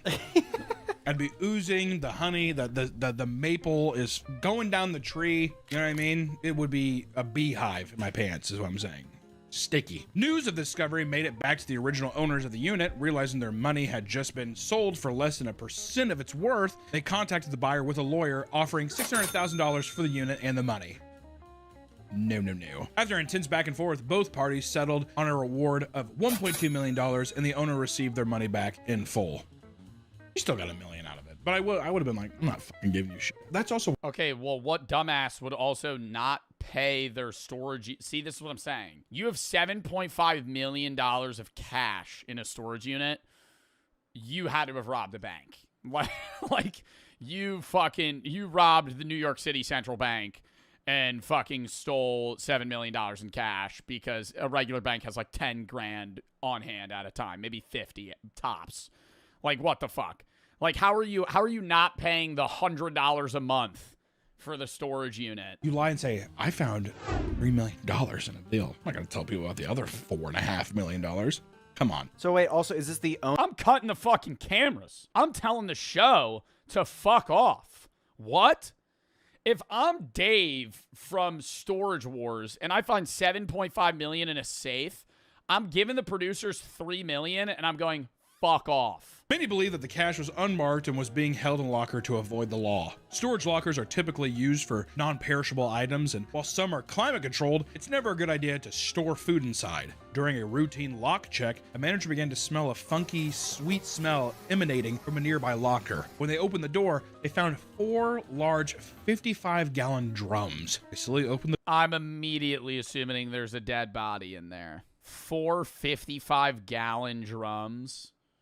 55-gallon drums of lube. Doubt it's lube. The barrels and found that inside the unit was over 200 gallons of maple syrup. That's not that bad. Maple syrup. Why do they have that? What a fucking shock that would be. You buy the unit, there's just fucking literally hundreds of dollars of maple syrup. It's authentic. It's from Vermont. Relieved that it wasn't anything serious, they contacted... Did they ever plan on using it? Do they like show up to the storage unit once in a while and like fill up their syrup bottles? The owner and asked why they were storing so much liquid inside the facility. The owner said nothing. The manager didn't remove... Pleads the fifth.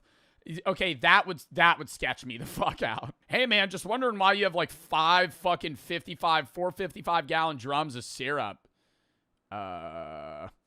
Move the syrup, but hangs up. Did notice that bugs and other vermin were starting to hoard around the locker. I think they stole the syrup. I think it was a little syrup thief. So you think that these are people that like they went to the Aunt Jemima factory?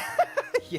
Does syrup go bad? I don't think it does. I think about it. I'm like, I don't think I've ever seen bad syrup. Editor note: Can syrup go bad?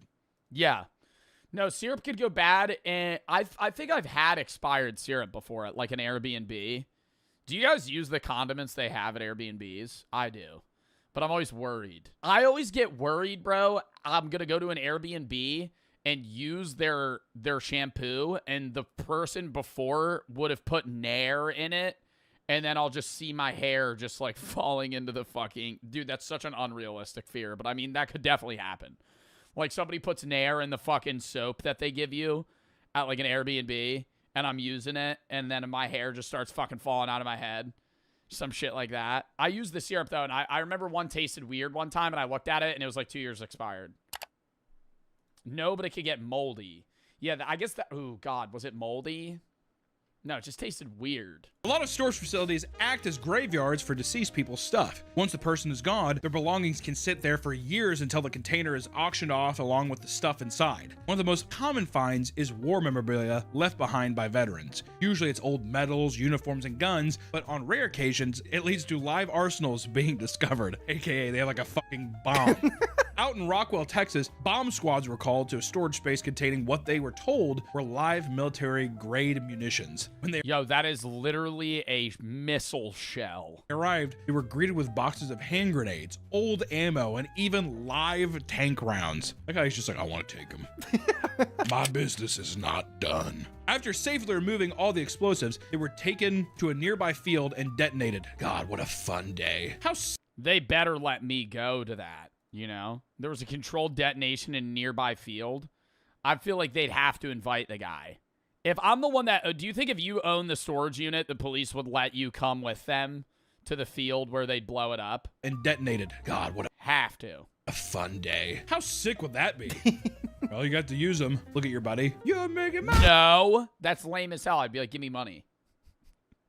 Give me $500 for the fucking rounds then. Dreams come true. Oh, that's... So did they get to watch? Yeah.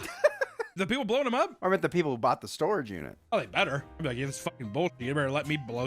I'd be like, you need to rent me. Yeah, I would want them to give me the little presser thing where I go, boom, and it blows up like dynamite. Tank so I can shoot this. I feel like you can rent tanks for not that much either. There's no... What? It's only $600. You get to drive a tank. Oh, you get to crush a car. You pay $3,000 almost. You get 5-ton transport, 2 passengers. You get to drive all 3 of these things. Crush a car, 5 machine guns. Barrett 50 cal. Shop and equipment tour. Might as well fucking write that off. That's stupid. Guns, like they're not, but you can drive them. That's a lot of places you can do. You can like run over cars with them and stuff. Oh, but in a location, you can't just take it to your house. No, it's a... Oh, okay. No. No, the treads would tear up the road. The city would be very mad. It is unclear who the previous owner was and how they acquired such a dangerous collection. Investigators discovered the bombs while investigating the owner for a massive Ponzi scheme. While searching his locker in hopes of finding more evidence, investigators instead uncovered explosives. In total, police removed 60 PVC pipe bombs and over 400 cardboard explosives. Like a Home Depot terrorist. The owner, Estvan Merchenthaler, was arrested and sentenced to 11 years in prison for illegal possession of explosive and weapons. That guy was starting a revolution. That guy was getting ready. I'm like, some bank just got spared because that motherfucker was going in. If you go digging through people's stuff, you were bound to find creepy items that they didn't want you to see in the light of day. In Florida, a former medical examiner's dirty secrets were aired out when he defaulted on his storage payments. Dr. Michael Birkland, a medical examiner based out of Pensacola from 1997 to 2003, was fired for not creating proper autopsy reports. Uh-oh. Yeah, this does not sound good. So he was stealing body parts or something? Oh my God. He was a guy that did autopsies, was taking like fingers and genitals and shit from people, storing them in a fucking locker. My asshole immediately did. Following his departure, the guy had no butthole when I found him. Continued performing autopsies until 2007, when he stopped altogether. And in 2012, Michael's storage locker was auctioned off for $900 as he could no longer afford it. When the new owner started digging through the stuff, he found a stack of boxes in the back. $900? Who the fuck would pay $900 for a random storage unit? Corner and was disgusted by what he found. Inside were organs belonging to over 100 different people. Were they like in a jar or some organs from 100 different people he just had in boxes? Was he like eating them? Were they rotting? Like, why was he taking organs from people? Brains, lungs, livers, and hearts were all found in formaldehyde. That would be a smell alone. When you open that store, you would have to smell it. Formaldehyde is strong. But it should be sealed, right? Yeah, but I would still think of, 100? I would assume that you'd be like, it smells weird. There would be boxes. It's not one small card, but you would have a whole corner of boxes full of just random organs and jars. Which maybe all storage units have like a funk. But formaldehyde, I feel like you can smell that shit. Why? What makes, like, I understand he does, like, autopsy shit. He might be, like, just into that for some reason. But what makes you want to just take, like, the brain of a random person? I feel like it would emanate a little bit of scent. Like a collection? Even worse, the organs were stored in... Oh my God, they were in, like, food Tupperware bins? Basic Tupperware and double gulp cups from local gas stations. That definitely has a smell there. Like he took the fucking comedian, but he's like 60 now. He's been like irrelevant for years. But he's recently been on like news headlines. It'll be like, Rob Schneider's done with the woke mafia. Rob Schneider's had enough with liberals. Like, I don't care. Like, why do I care about Rob Schneider's fuck ass opinion? Like, I love Rob. I love Rob in Benchwarmers. Now Rob Schneider's going out. Rob Schneider's had enough with immigrants. Rob Schneider doesn't like the Mexicans anymore. Like, what? Like, why do I care about what he's talking about immigrants? Like, or fucking anything? Like, and they're like outwardly broadcasting it. It's like, and they come out like they're a genius. I'm like, dude, you built a career in acting. Why are you giving like a forefront political opinion on a news station? Like, I'll talk about politics, but I'm never gonna go on CSNBC and fucking be like, yeah, actually, I think the political unrest in Ukraine's been. I don't know what the fuck I'm talking about. I'll share my opinion, but I'm not gonna go on a fucking news station and act like I know what I'm talking about. Challenging the very foundation of math. 1 × 1 = 2. How do you come up with that conclusion? Well, if I was wrong, then they wouldn't have made such a big stink about it. The fact that I was able to show them with their calculator, because they have 1 × 1 = 1. Right. An action times an action without a reaction. And as a result of it, you get this contradiction with the square root of 2 being cubed, having the same value as the square root of 2 times 2, which should say a red flag, a herring right away that there's something wrong with the mathematics. He is saying absolutely nothing. Just endless yapping about whatever comes to his mind, hoping we somehow see a contradiction in fucking 1 × 1. Now, the craziest thing is that I remember hearing Terrence Howard arguing about elementary... Wait, is he trying to say that base math is wrong? Like, we have fucked up basic mathematics? And, like, the root of everything that we understand is incorrect. Math problems almost a decade ago. When he was trying to pull this shit at Oxford, he was getting mocked for being an idiot because nobody's gonna co-sign this incoherent garbage. But for some reason, ever since Terrence has made the rounds on these podcasts, I'm starting to see clips from that Oxford event resurface. One with over 700,000 likes, as if this motherfucker's Albert Einstein. I want y'all to take out your phone for a minute then. Put it on the calculator. Now I want you to put in 2 and square root it. You'll get 1.414213562373095 ... right? Now I want you guys to do me a favor. Cube it. X to 3. It'll see 2.8284271 2174 6190. I want you guys to do me a favor. Divide it by 2. Get that number, cube it again, and I want you to do that until the end of your lives. And that number will still come up with 2.8284271 2174 6190. This is what we call a loop. It doesn't make sense, and it does not make math. Because you're doing the same fucking math problem over and over again. What the fuck you mean it doesn't make sense? You're fucking changing that. You're doing the same thing with the same number multiple times. 2 + 2 divided by 2 is 4. Or wait, no. 2 + 2 divided by 2 is 2. If I do it again, 2 + 2, add 2 divided by 2, it's 2. If I add 2 divided by 2, it's 2. It's the same shit over and over and over again because you're doing the same fucking thing. It doesn't make sense. It makes perfect sense. That proves that math is normal because you're actually showing that the results stay the same. Actually pissing me off is this is so goddamn easy to understand. Okay, so the problem he's doing is the square root of 2 times the square root of 2 times the square root of 2. Right away, if we multiply the root 2 times the root 2, we're just gonna get 2, and then we have a root 2 left over. So the answer is 2 root 2. Now, Terrence is saying that, oh, if you divide by 2, you just get root 2. How did we multiply something 3 times when we divide by 2, we get the same result? The shit we just multiplied to get here is 2. So if we divide by the same fucking number that got us here, we're gonna get back to where we started. There's no contradiction because we're not multiplying by 2 each time. It's not like 2 cubed is equal to 2 times 2. We're multiplying by root 2. This is literally the equivalent of you going on Google, Googling Google, going on Google, and then Googling Google. This is not some matrix breaking loop. You're just a dumbass going in a circle. Terrence has been doing this shit for years now. Nothing has changed about that. But why are you able to Google? I understand being able to yo, chat, I really want to start saying just Bing it instead of let me Google it.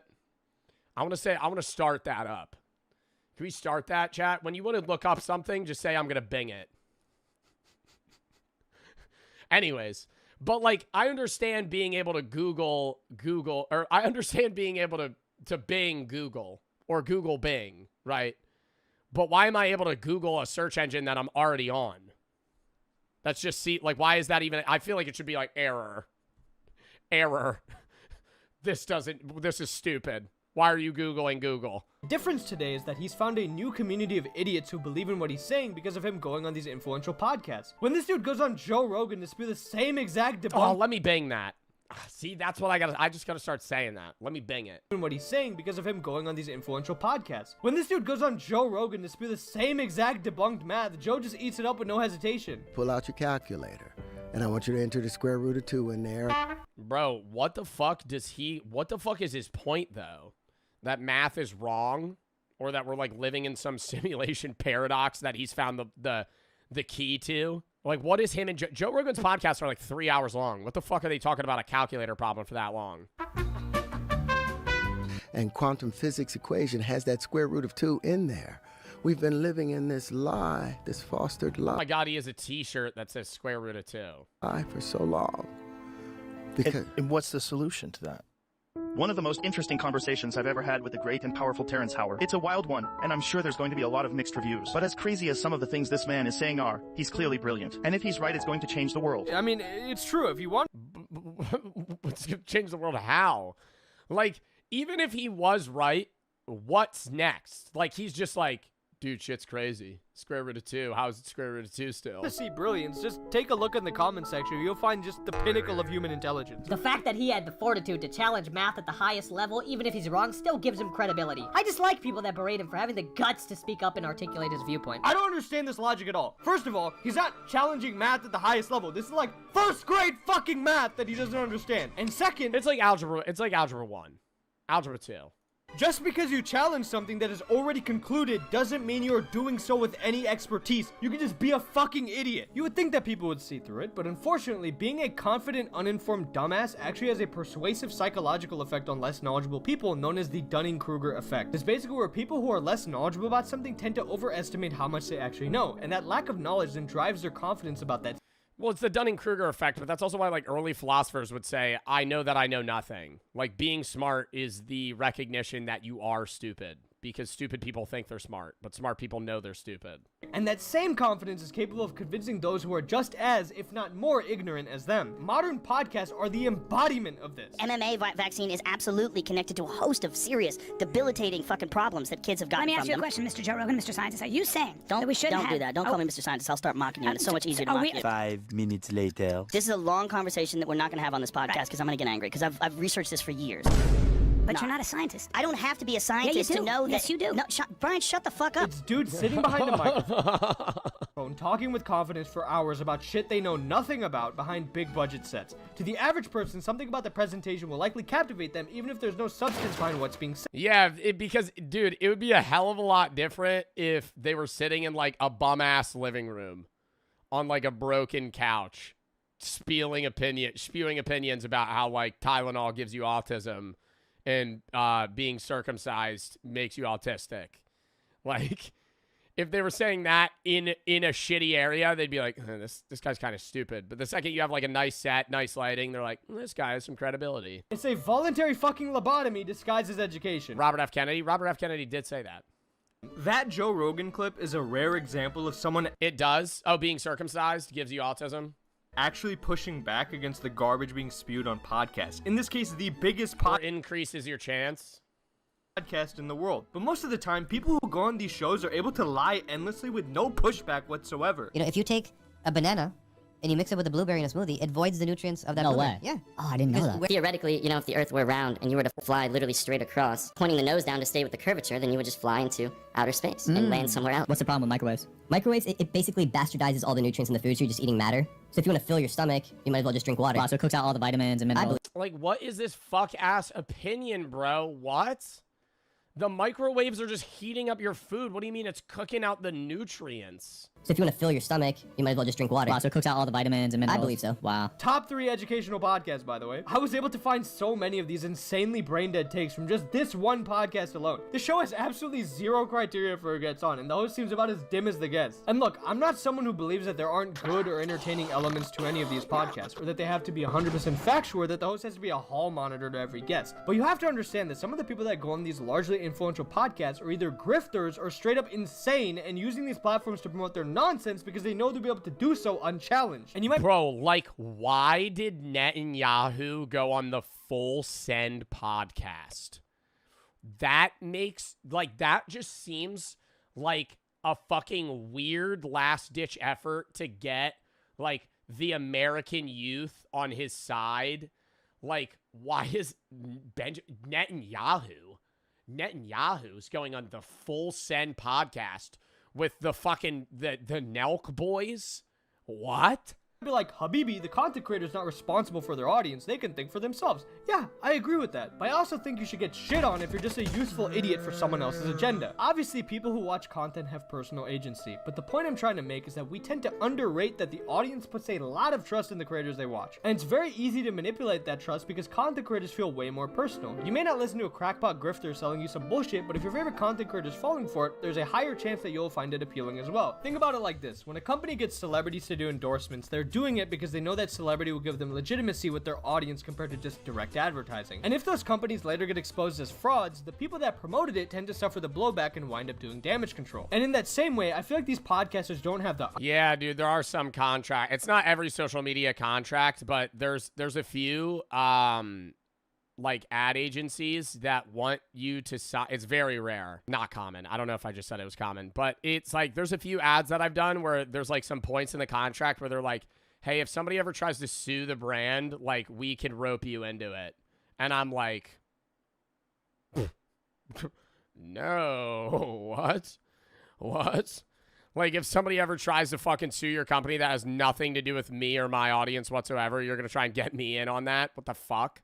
Like, dude, but yeah, that is why, like, advertising in general, when I do an ad, it's not even that you're more likely to hear me out is the thing. If you see an ad for a brand and it's just a YouTube mid-roll and it's some random fucking voice actor that's talking about this product, you're just going to eyes glaze over. You're not going to listen. Now, if I do the ad and you watch me currently, you're not going to buy the product necessarily, but you'll at least listen to what the fuck I have to say.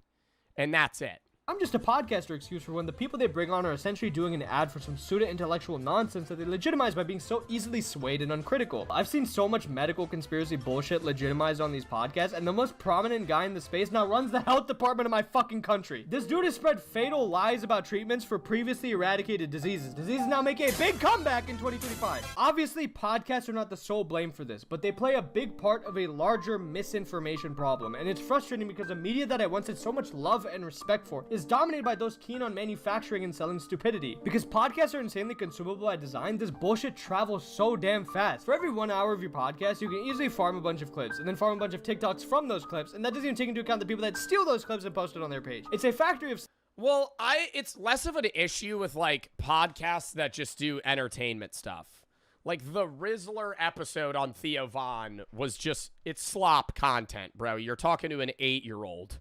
Like, you're not really getting much out of the Rizzler in terms of, like, Rizzler's not going to be like, yeah, well, actually, I do think Tylenol causes autism. And in reality, this is my opinion on the Israel-Palestine thing. No, like, he's not going to fucking share his opinion on that. But then the bigger problem is podcasts that get millions of views where it's like you bring on these guests that are perceivably experts but actually have no credibility whatsoever. But they just say their opinion very confidently, and they have a following, so it seems accurate. People don't fact-check shit, ever, on social media. That's the problem. The garbage engagement bait will spread everywhere, and the people responsible will profit. But I worry that as this cycle seems to have no end, we are at best producing an infinite amount of slop, and at worst, mentally rotting our society. Moral of the story, be critical about the content you watch. Don't take everyone yapping behind a microphone at their word, even if it's your favorite creator, and most importantly, if you ever— Yeah, bro, I'm wrong. A lot of the time, I'm wrong. Like, I will share opinions, which is different, but there's times I'll say something and I'll get it wrong. But it's like, you gotta, like, if you're like, wow, that's an interesting take Joe had, don't just take it, like, check me, you know? And then fucking look in on it. In your life have ever thought to yourself— Yeah, bing it. Bing it. Maybe I should start a podcast. Don't! This is a paid actor posing as a homeless man raking in donations. I enjoyed that. We're not watching this video today. We are going to watch a Get Rich Quick video another day, though. All right.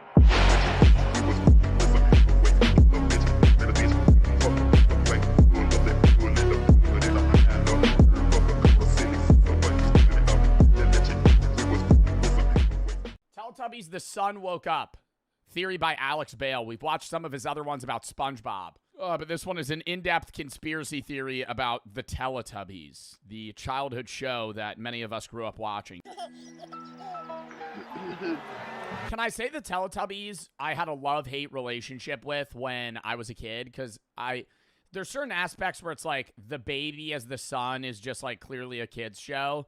But a lot of the show's really fucking creepy. Like uncanny almost. Kind of like they almost, I would say they live in like the back rooms, basically. How will the world end? It's a question that's haunted humanity for as long as we can remember. Will it be from nuclear war, or AI taking over, or some kind of disease wiping us out? But what if it's the Teletubby sun consuming the people of Earth? This is Alex Bale, and welcome back to another conspiracy theory. Now, there have been many different works of... Now, actually, if the world ends, I feel like it's going to be nuclear. Nuclear or AI, or a mix of the two. I feel like it would be both, honestly. At least in our lives. If it's not in our lives, I could see it just being like an asteroid hits Earth and kills everybody if we don't move to another planet first. Fiction that explore all of these different possibilities. But what if I told you there is one piece of media out there that shows us a possibility that nobody has considered yet? And that's because it was hidden inside of a children's educational TV show. Teletubbies dares to ask a question that shows us the darkest, most horrifying fate for humanity. What if the sun turning The sun turning conscious. Alex actually just bought a red Teletubby. If the sun was a baby. That's how the world's gonna end?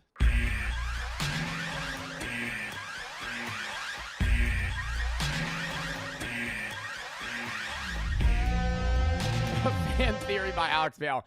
There's no way he made a 22-minute video about how the sun's a baby and that's how the world's gonna end. That's literally, bro, the sun's a baby. That's not even a conspiracy theory. The sun's just a baby in the show. That's what it is.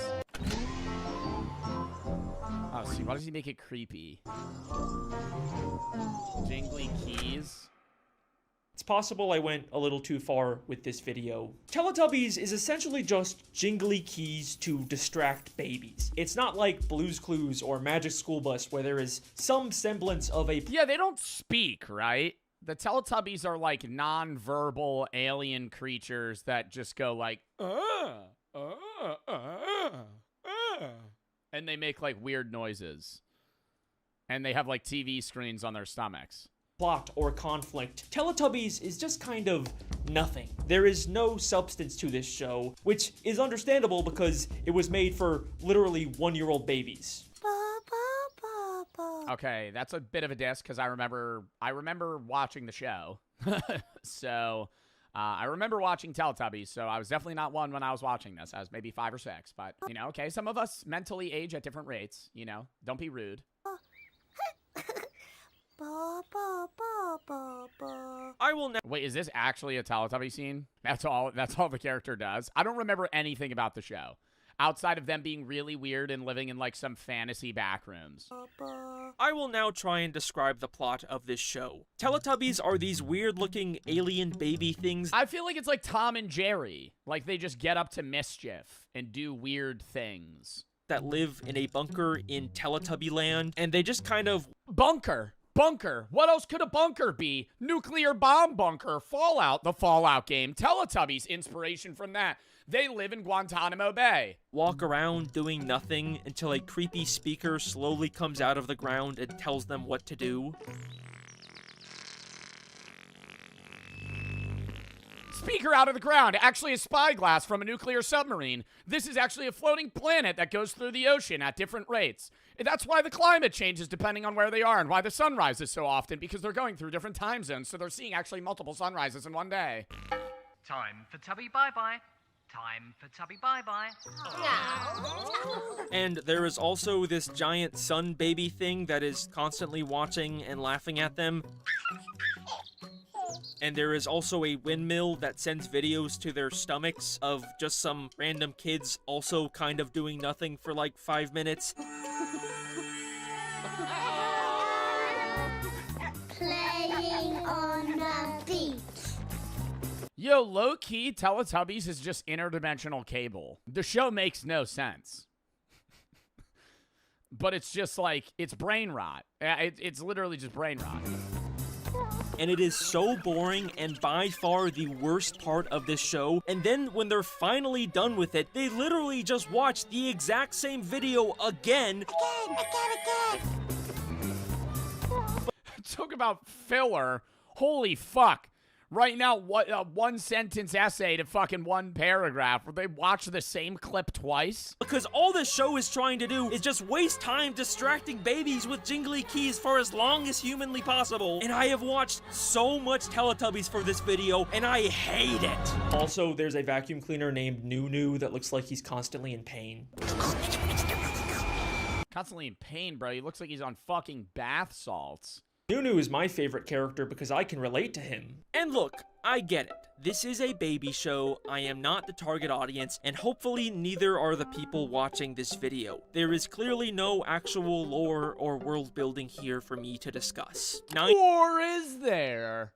Years ago, I even made another parody video of dark, edgy Teletubby theories. Now why don't we watch a little bit of Teletubbies and see what we find? We see the show using overstimulating vibrant colors to mimic the psychedelic effects of LSD. You know, that was... He made a theory 10 fucking years ago about Teletubbies? Just me making fun of losers who genuinely try to analyze this baby stuff. Anyways, here's my genuine analysis of Teletubbies. Despite everything I have just said, I do believe that there is a way to make sense of every weird, random detail in this show. And it starts... Well, the sun, somebody in chat said the sun is just the viewers watching, which makes sense. But, like, everything else, it's just like, is there a plot behind this? Or is this just directors trying to make visually appealing things for infants? Every weird, random detail in this show. And it starts by asking a very simple question. Where is Teletubby Land? Over the hills and far away, Teletubbies come Area 51 to play. It looks like Earth with the... There's an abundance of rabbits. There's an abundance of rabbits. Where are rabbits not supposed to be, but they multiply in insane amounts? Australia. Nature and New Zealand. Rabbits are in Australia. Or no, not rabbits. Well, rabbits are in Australia.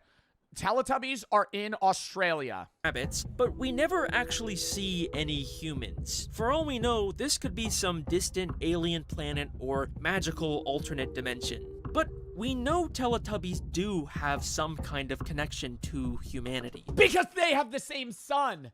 The weird speakers are constantly telling them to do human things, and they are constantly being sent videos of human children in the real world. Hi, I'm Romy. Let's make some bagels. And I feel What? That's a plot of the show? What is this, an NBC News fucking flash segment? We're just talking, hey, this is Johnny's Bagel Shop. The Teletubbies are watching. Like the intro at the start of every episode does imply that Teletubby Land is on Earth somewhere. Over the hills and far away. Over the hills and far away. They are telling us where the show takes place in relation to us, the viewer. And to get there, we need to go over the hills that are in our way, as opposed to like going through space or a magical portal. Meaning Teletubby Land is likely on Earth. But it's past the ice wall. The Teletubbies is proving that the Earth's flat. The Teletubbies is proving that the Earth's flat because it's over the hills. They're saying it's over the barrier that the government sets for us, and this is all government experiment, and they're trying to hide that from the fucking humans. The Teletubbies aren't actors. They're actual aliens being filmed. This doesn't make sense. Because Teletubby Land has a weird sentient baby face sun, but in the human videos, we can see that they just have a regular normal sun with no face. So if they're both supposed to be on Earth, then why is the sun different? Well, maybe it's not a question of where Teletubby Land is, but when.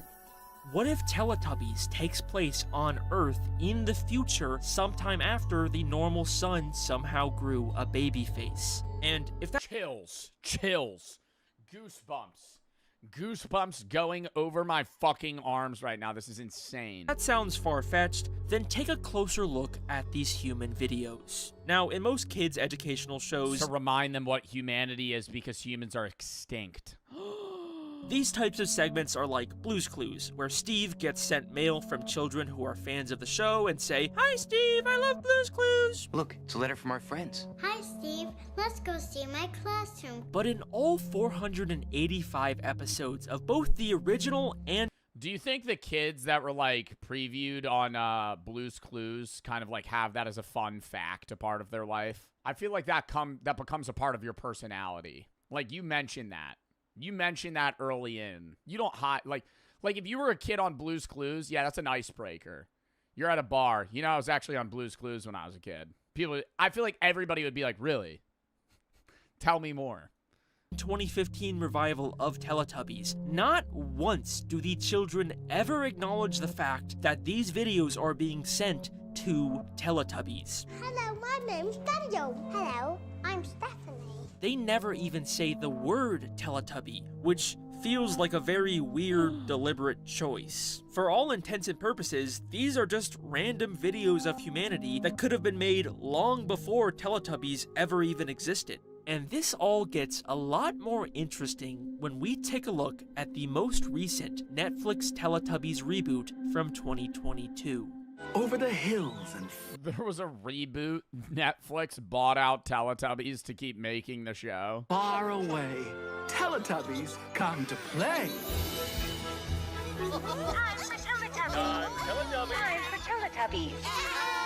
This reboot hard scene change in the new Netflix special. It just fucking teleports them to like a fucking nuclear war center. It makes a couple very interesting changes to the show. One of them being to the human video segments. Ew, why do they shake like that? Human video segments. Dipsy. Hi there. Hold up, I'm getting a video segment on my stomach.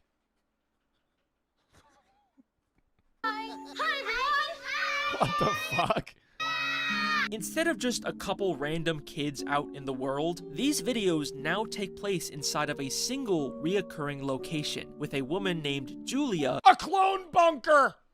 Because humanity's extinct and Julia's a fucking AI robot! Who sings a song with a group of different children every episode. You are a rocket, a super fast rocket, then run and touch a star. And what's immediate— Yo, fire whoever wrote that dumbass song. Are you fucking kidding me? No flow. What? Go and touch a star. What are you, a third grader? You can't come up with a better bar than that? This is a fucking Netflix show, dude. What type of budget? I feel like ChatGPT could come up with some better shit than that.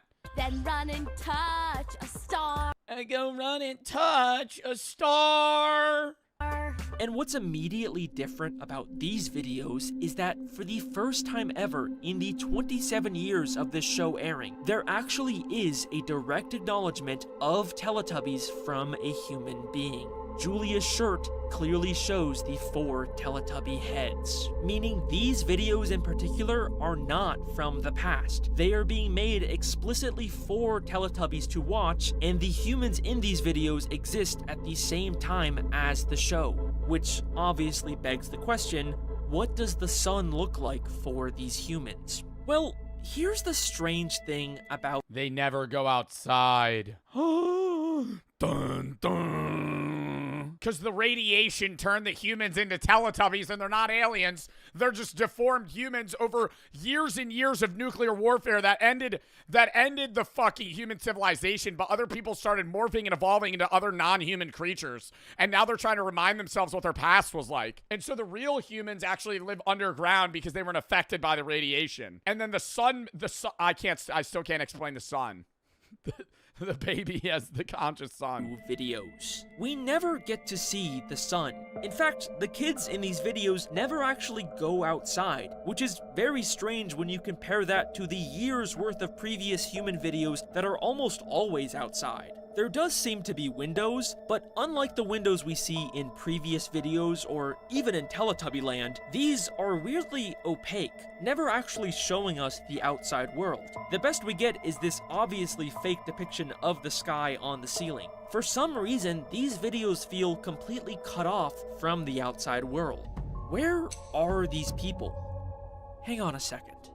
What if over the hills doesn't mean Teletubby Land is behind hills? What if Teletubby Land is literally over the hills, as in on top of them, and this room is somewhere deep underground?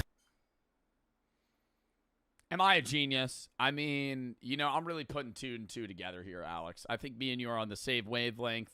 I think I'm picking up what you're putting down, you know. And I think I'm really locked in on this theory. Completely cut off from the outside world. And if that seems too far-fetched, remember where the speakers come from. Underground! Underground! And it's not like a Bluetooth speaker. It's like they're speaking through a metal pipe. Time for Tubby Bye-Bye. Time for Tubby Bye-Bye. They come from underground. The speakers with a human adult voice telling the And what if the Teletubbies are actually just gods? And they have to please them to keep them alive? Teletubbies what to do. There's a lot of options still on the board here. Come from the same place where an adult woman wearing a Teletubby uniform makes videos. In the future world of Teletubbies, humanity lives underground. But why? Well, once again, I think this all has to do with the sun. With the sun, baby.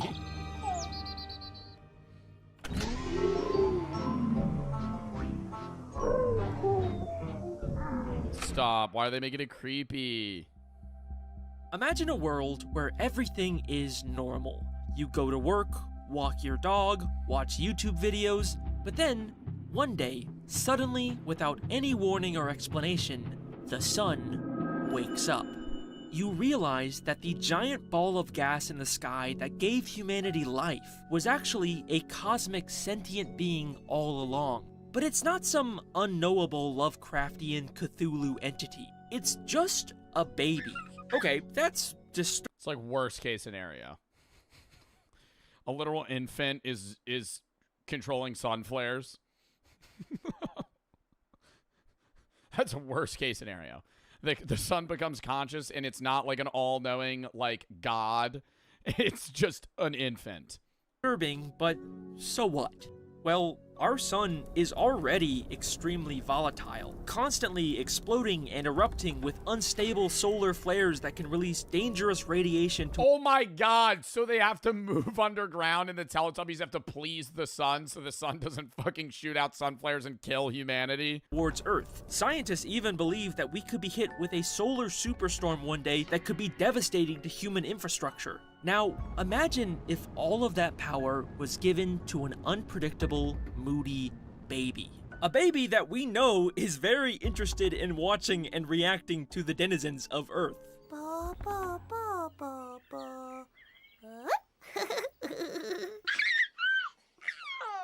In fact, we could even see that when the baby sun gets a little too excited, the brightness of the sun suddenly increases.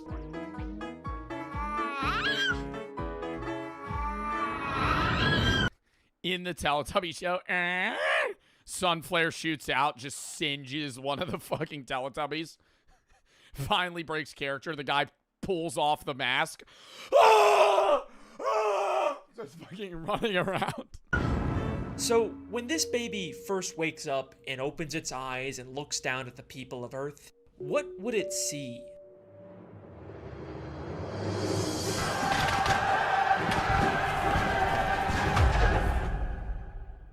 That baby would immediately throw a massive tantrum.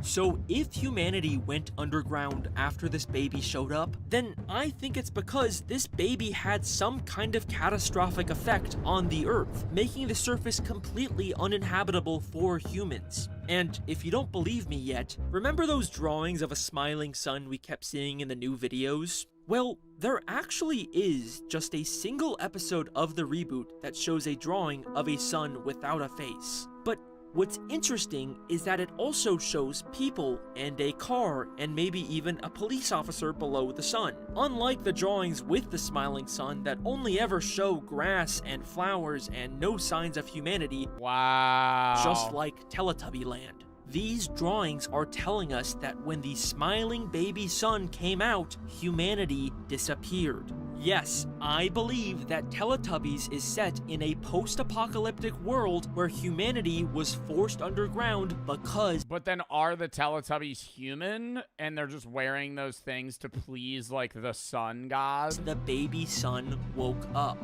But then, what exactly are these weird creatures we see on the surface? Well, even if humanity could survive underground forever, the sentient baby sun is still up there. If they're ever gonna reclaim the surface world, or even just prevent an even bigger world-destroying tantrum, they need to address this problem. So, how do you appease an unpredictable, moody baby with unlimited power? You jingle keys in front of them.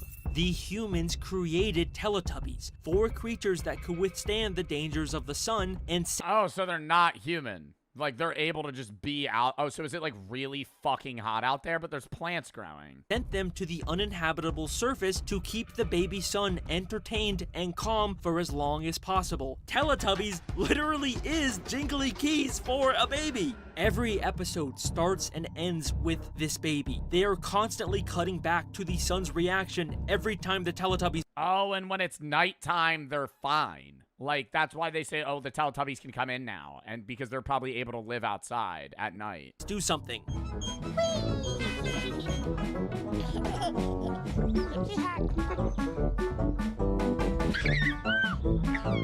Because the sun is the intended audience for this show. It's why everything the Teletubbies do is so heavily controlled by unseen humans. Poe showed Lala the tutor.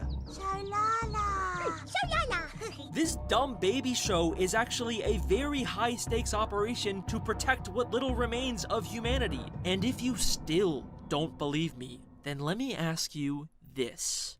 What are Teletubbies? They're weird, big baby things that seem to have technology integrated into... Is he gonna say that, like, the tips of their heads are supposed to resemble parts of keys? Like, whatever these weird antennas they have that grow on their heads? Their bodies.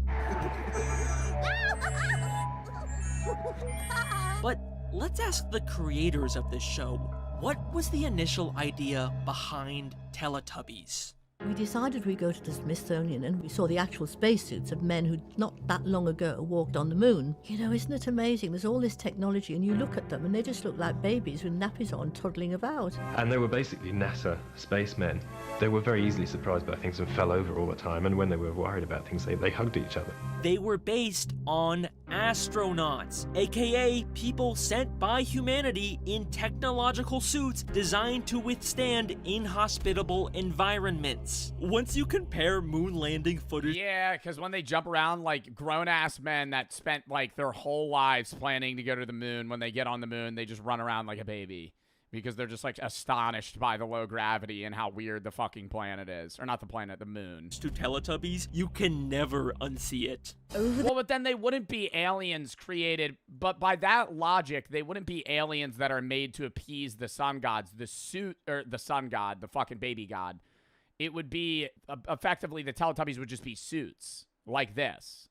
to withstand inhospitable environments. Once you compare moon landing footage to Teletubbies, you can never unsee it. Over the hills and far away, Teletubbies come to play. Tinky Winky, Tinky Winky, Dipsy, La La, La La. Po, Teletubbies, Teletubbies. Oh my god. hello.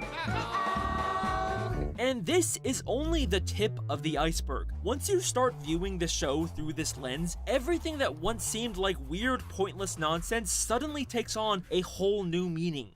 The Teletubbies live in a bunker-type structure beneath a hill, a shelter designed specifically to survive a— Oh my god, it'll look like a nuclear fallout shelter. So this just goes fully underground in this little divot here that keeps them safe. a hill, a shelter designed specifically to survive a harsh environment. The Teletubbies are surrounded by advanced technology that obviously these dumb baby creatures didn't make.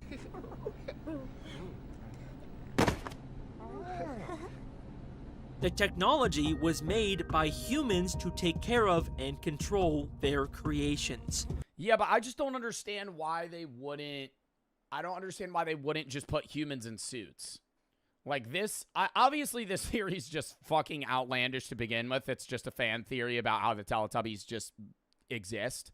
But I feel like it makes more sense that the Teletubbies would just be humans in suits like spacemen. The windmill obviously functions as some kind of signal tower to receive videos from the underground humans.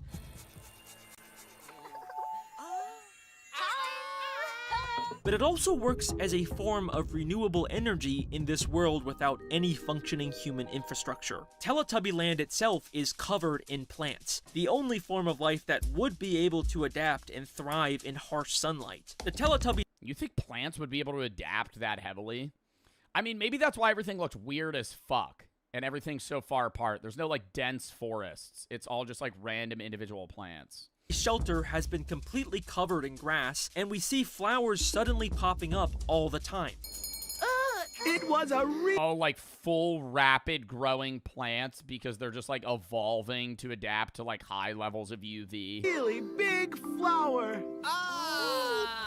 Oh, it's probably hot out there, Clearly, too. plants are thriving in this new sun baby world. Okay, but what about the rabbits? Why are they the only animal we see on the surface? It's not like rabbits are especially resilient to sunlight. Well, what are rabbits known for? Firstly, they are extremely fast breeders. Yeah, they fuck like crazy. That's why after they let rabbits in Australia, didn't they multiply to the millions within, like, years? Be the perfect species to send to the surface to quickly repopulate the Earth's ecosystem. In fact, they are such fast breeders that apparently the crew filming the show kept having to pause the shoot because the rabbits kept having sex in the background. And secondly, rabbits are also commonly used by humans for laboratory testing and genetic modification. So maybe, much like the Teletubbies, these rabbits were genetically modified by humans to survive. Oh, to withstand the climate out there? But why? Why would they put the rabbits back on there? Just to, like, try and have some sort of ecosystem for when they come back up? The surface world. This theory wraps up a lot of loose ends about the original show. But once again, the 2022 Netflix Teletubbies reboot has some very interesting differences. And this is where things get a little more disturbing.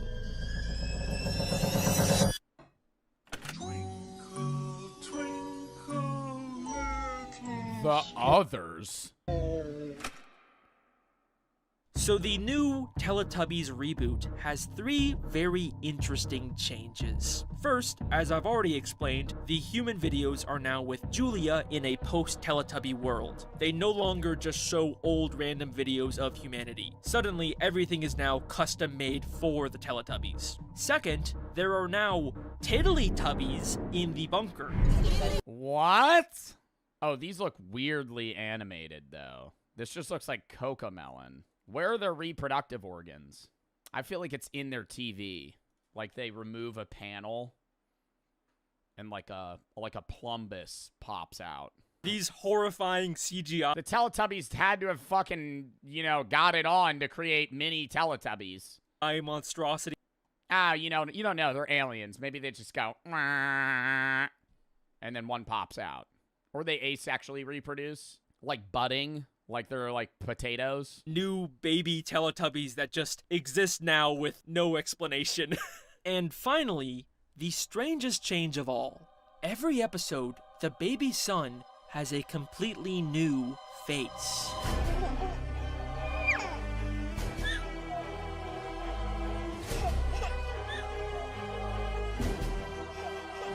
Well, they're just trying to do that. They're just trying to do that to include more, like, child actors and also just make the show look more appealing versus having the same still frame image of one baby fucking giggling. Why? What is this? Gives it variety.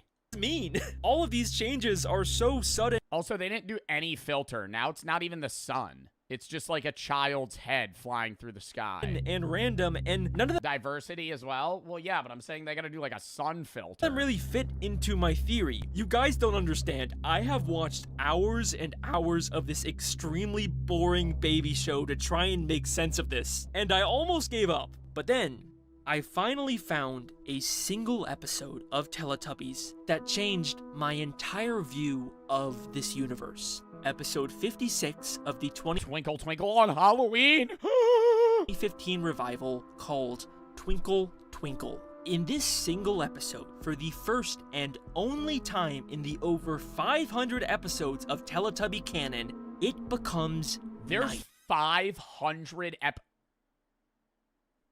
And we watch the Teletubbies turn the fucking subtitles off. Leave their bunker and look up at the night sky. Oh, Tinky Winky saw a star. Ah, Tinky Winky star! The Oh, they talk? star was making music. Twinkle, Oh, they just say their own name. They just say their own name like they're Pokemon. twinkle, little star. Like Pikachu.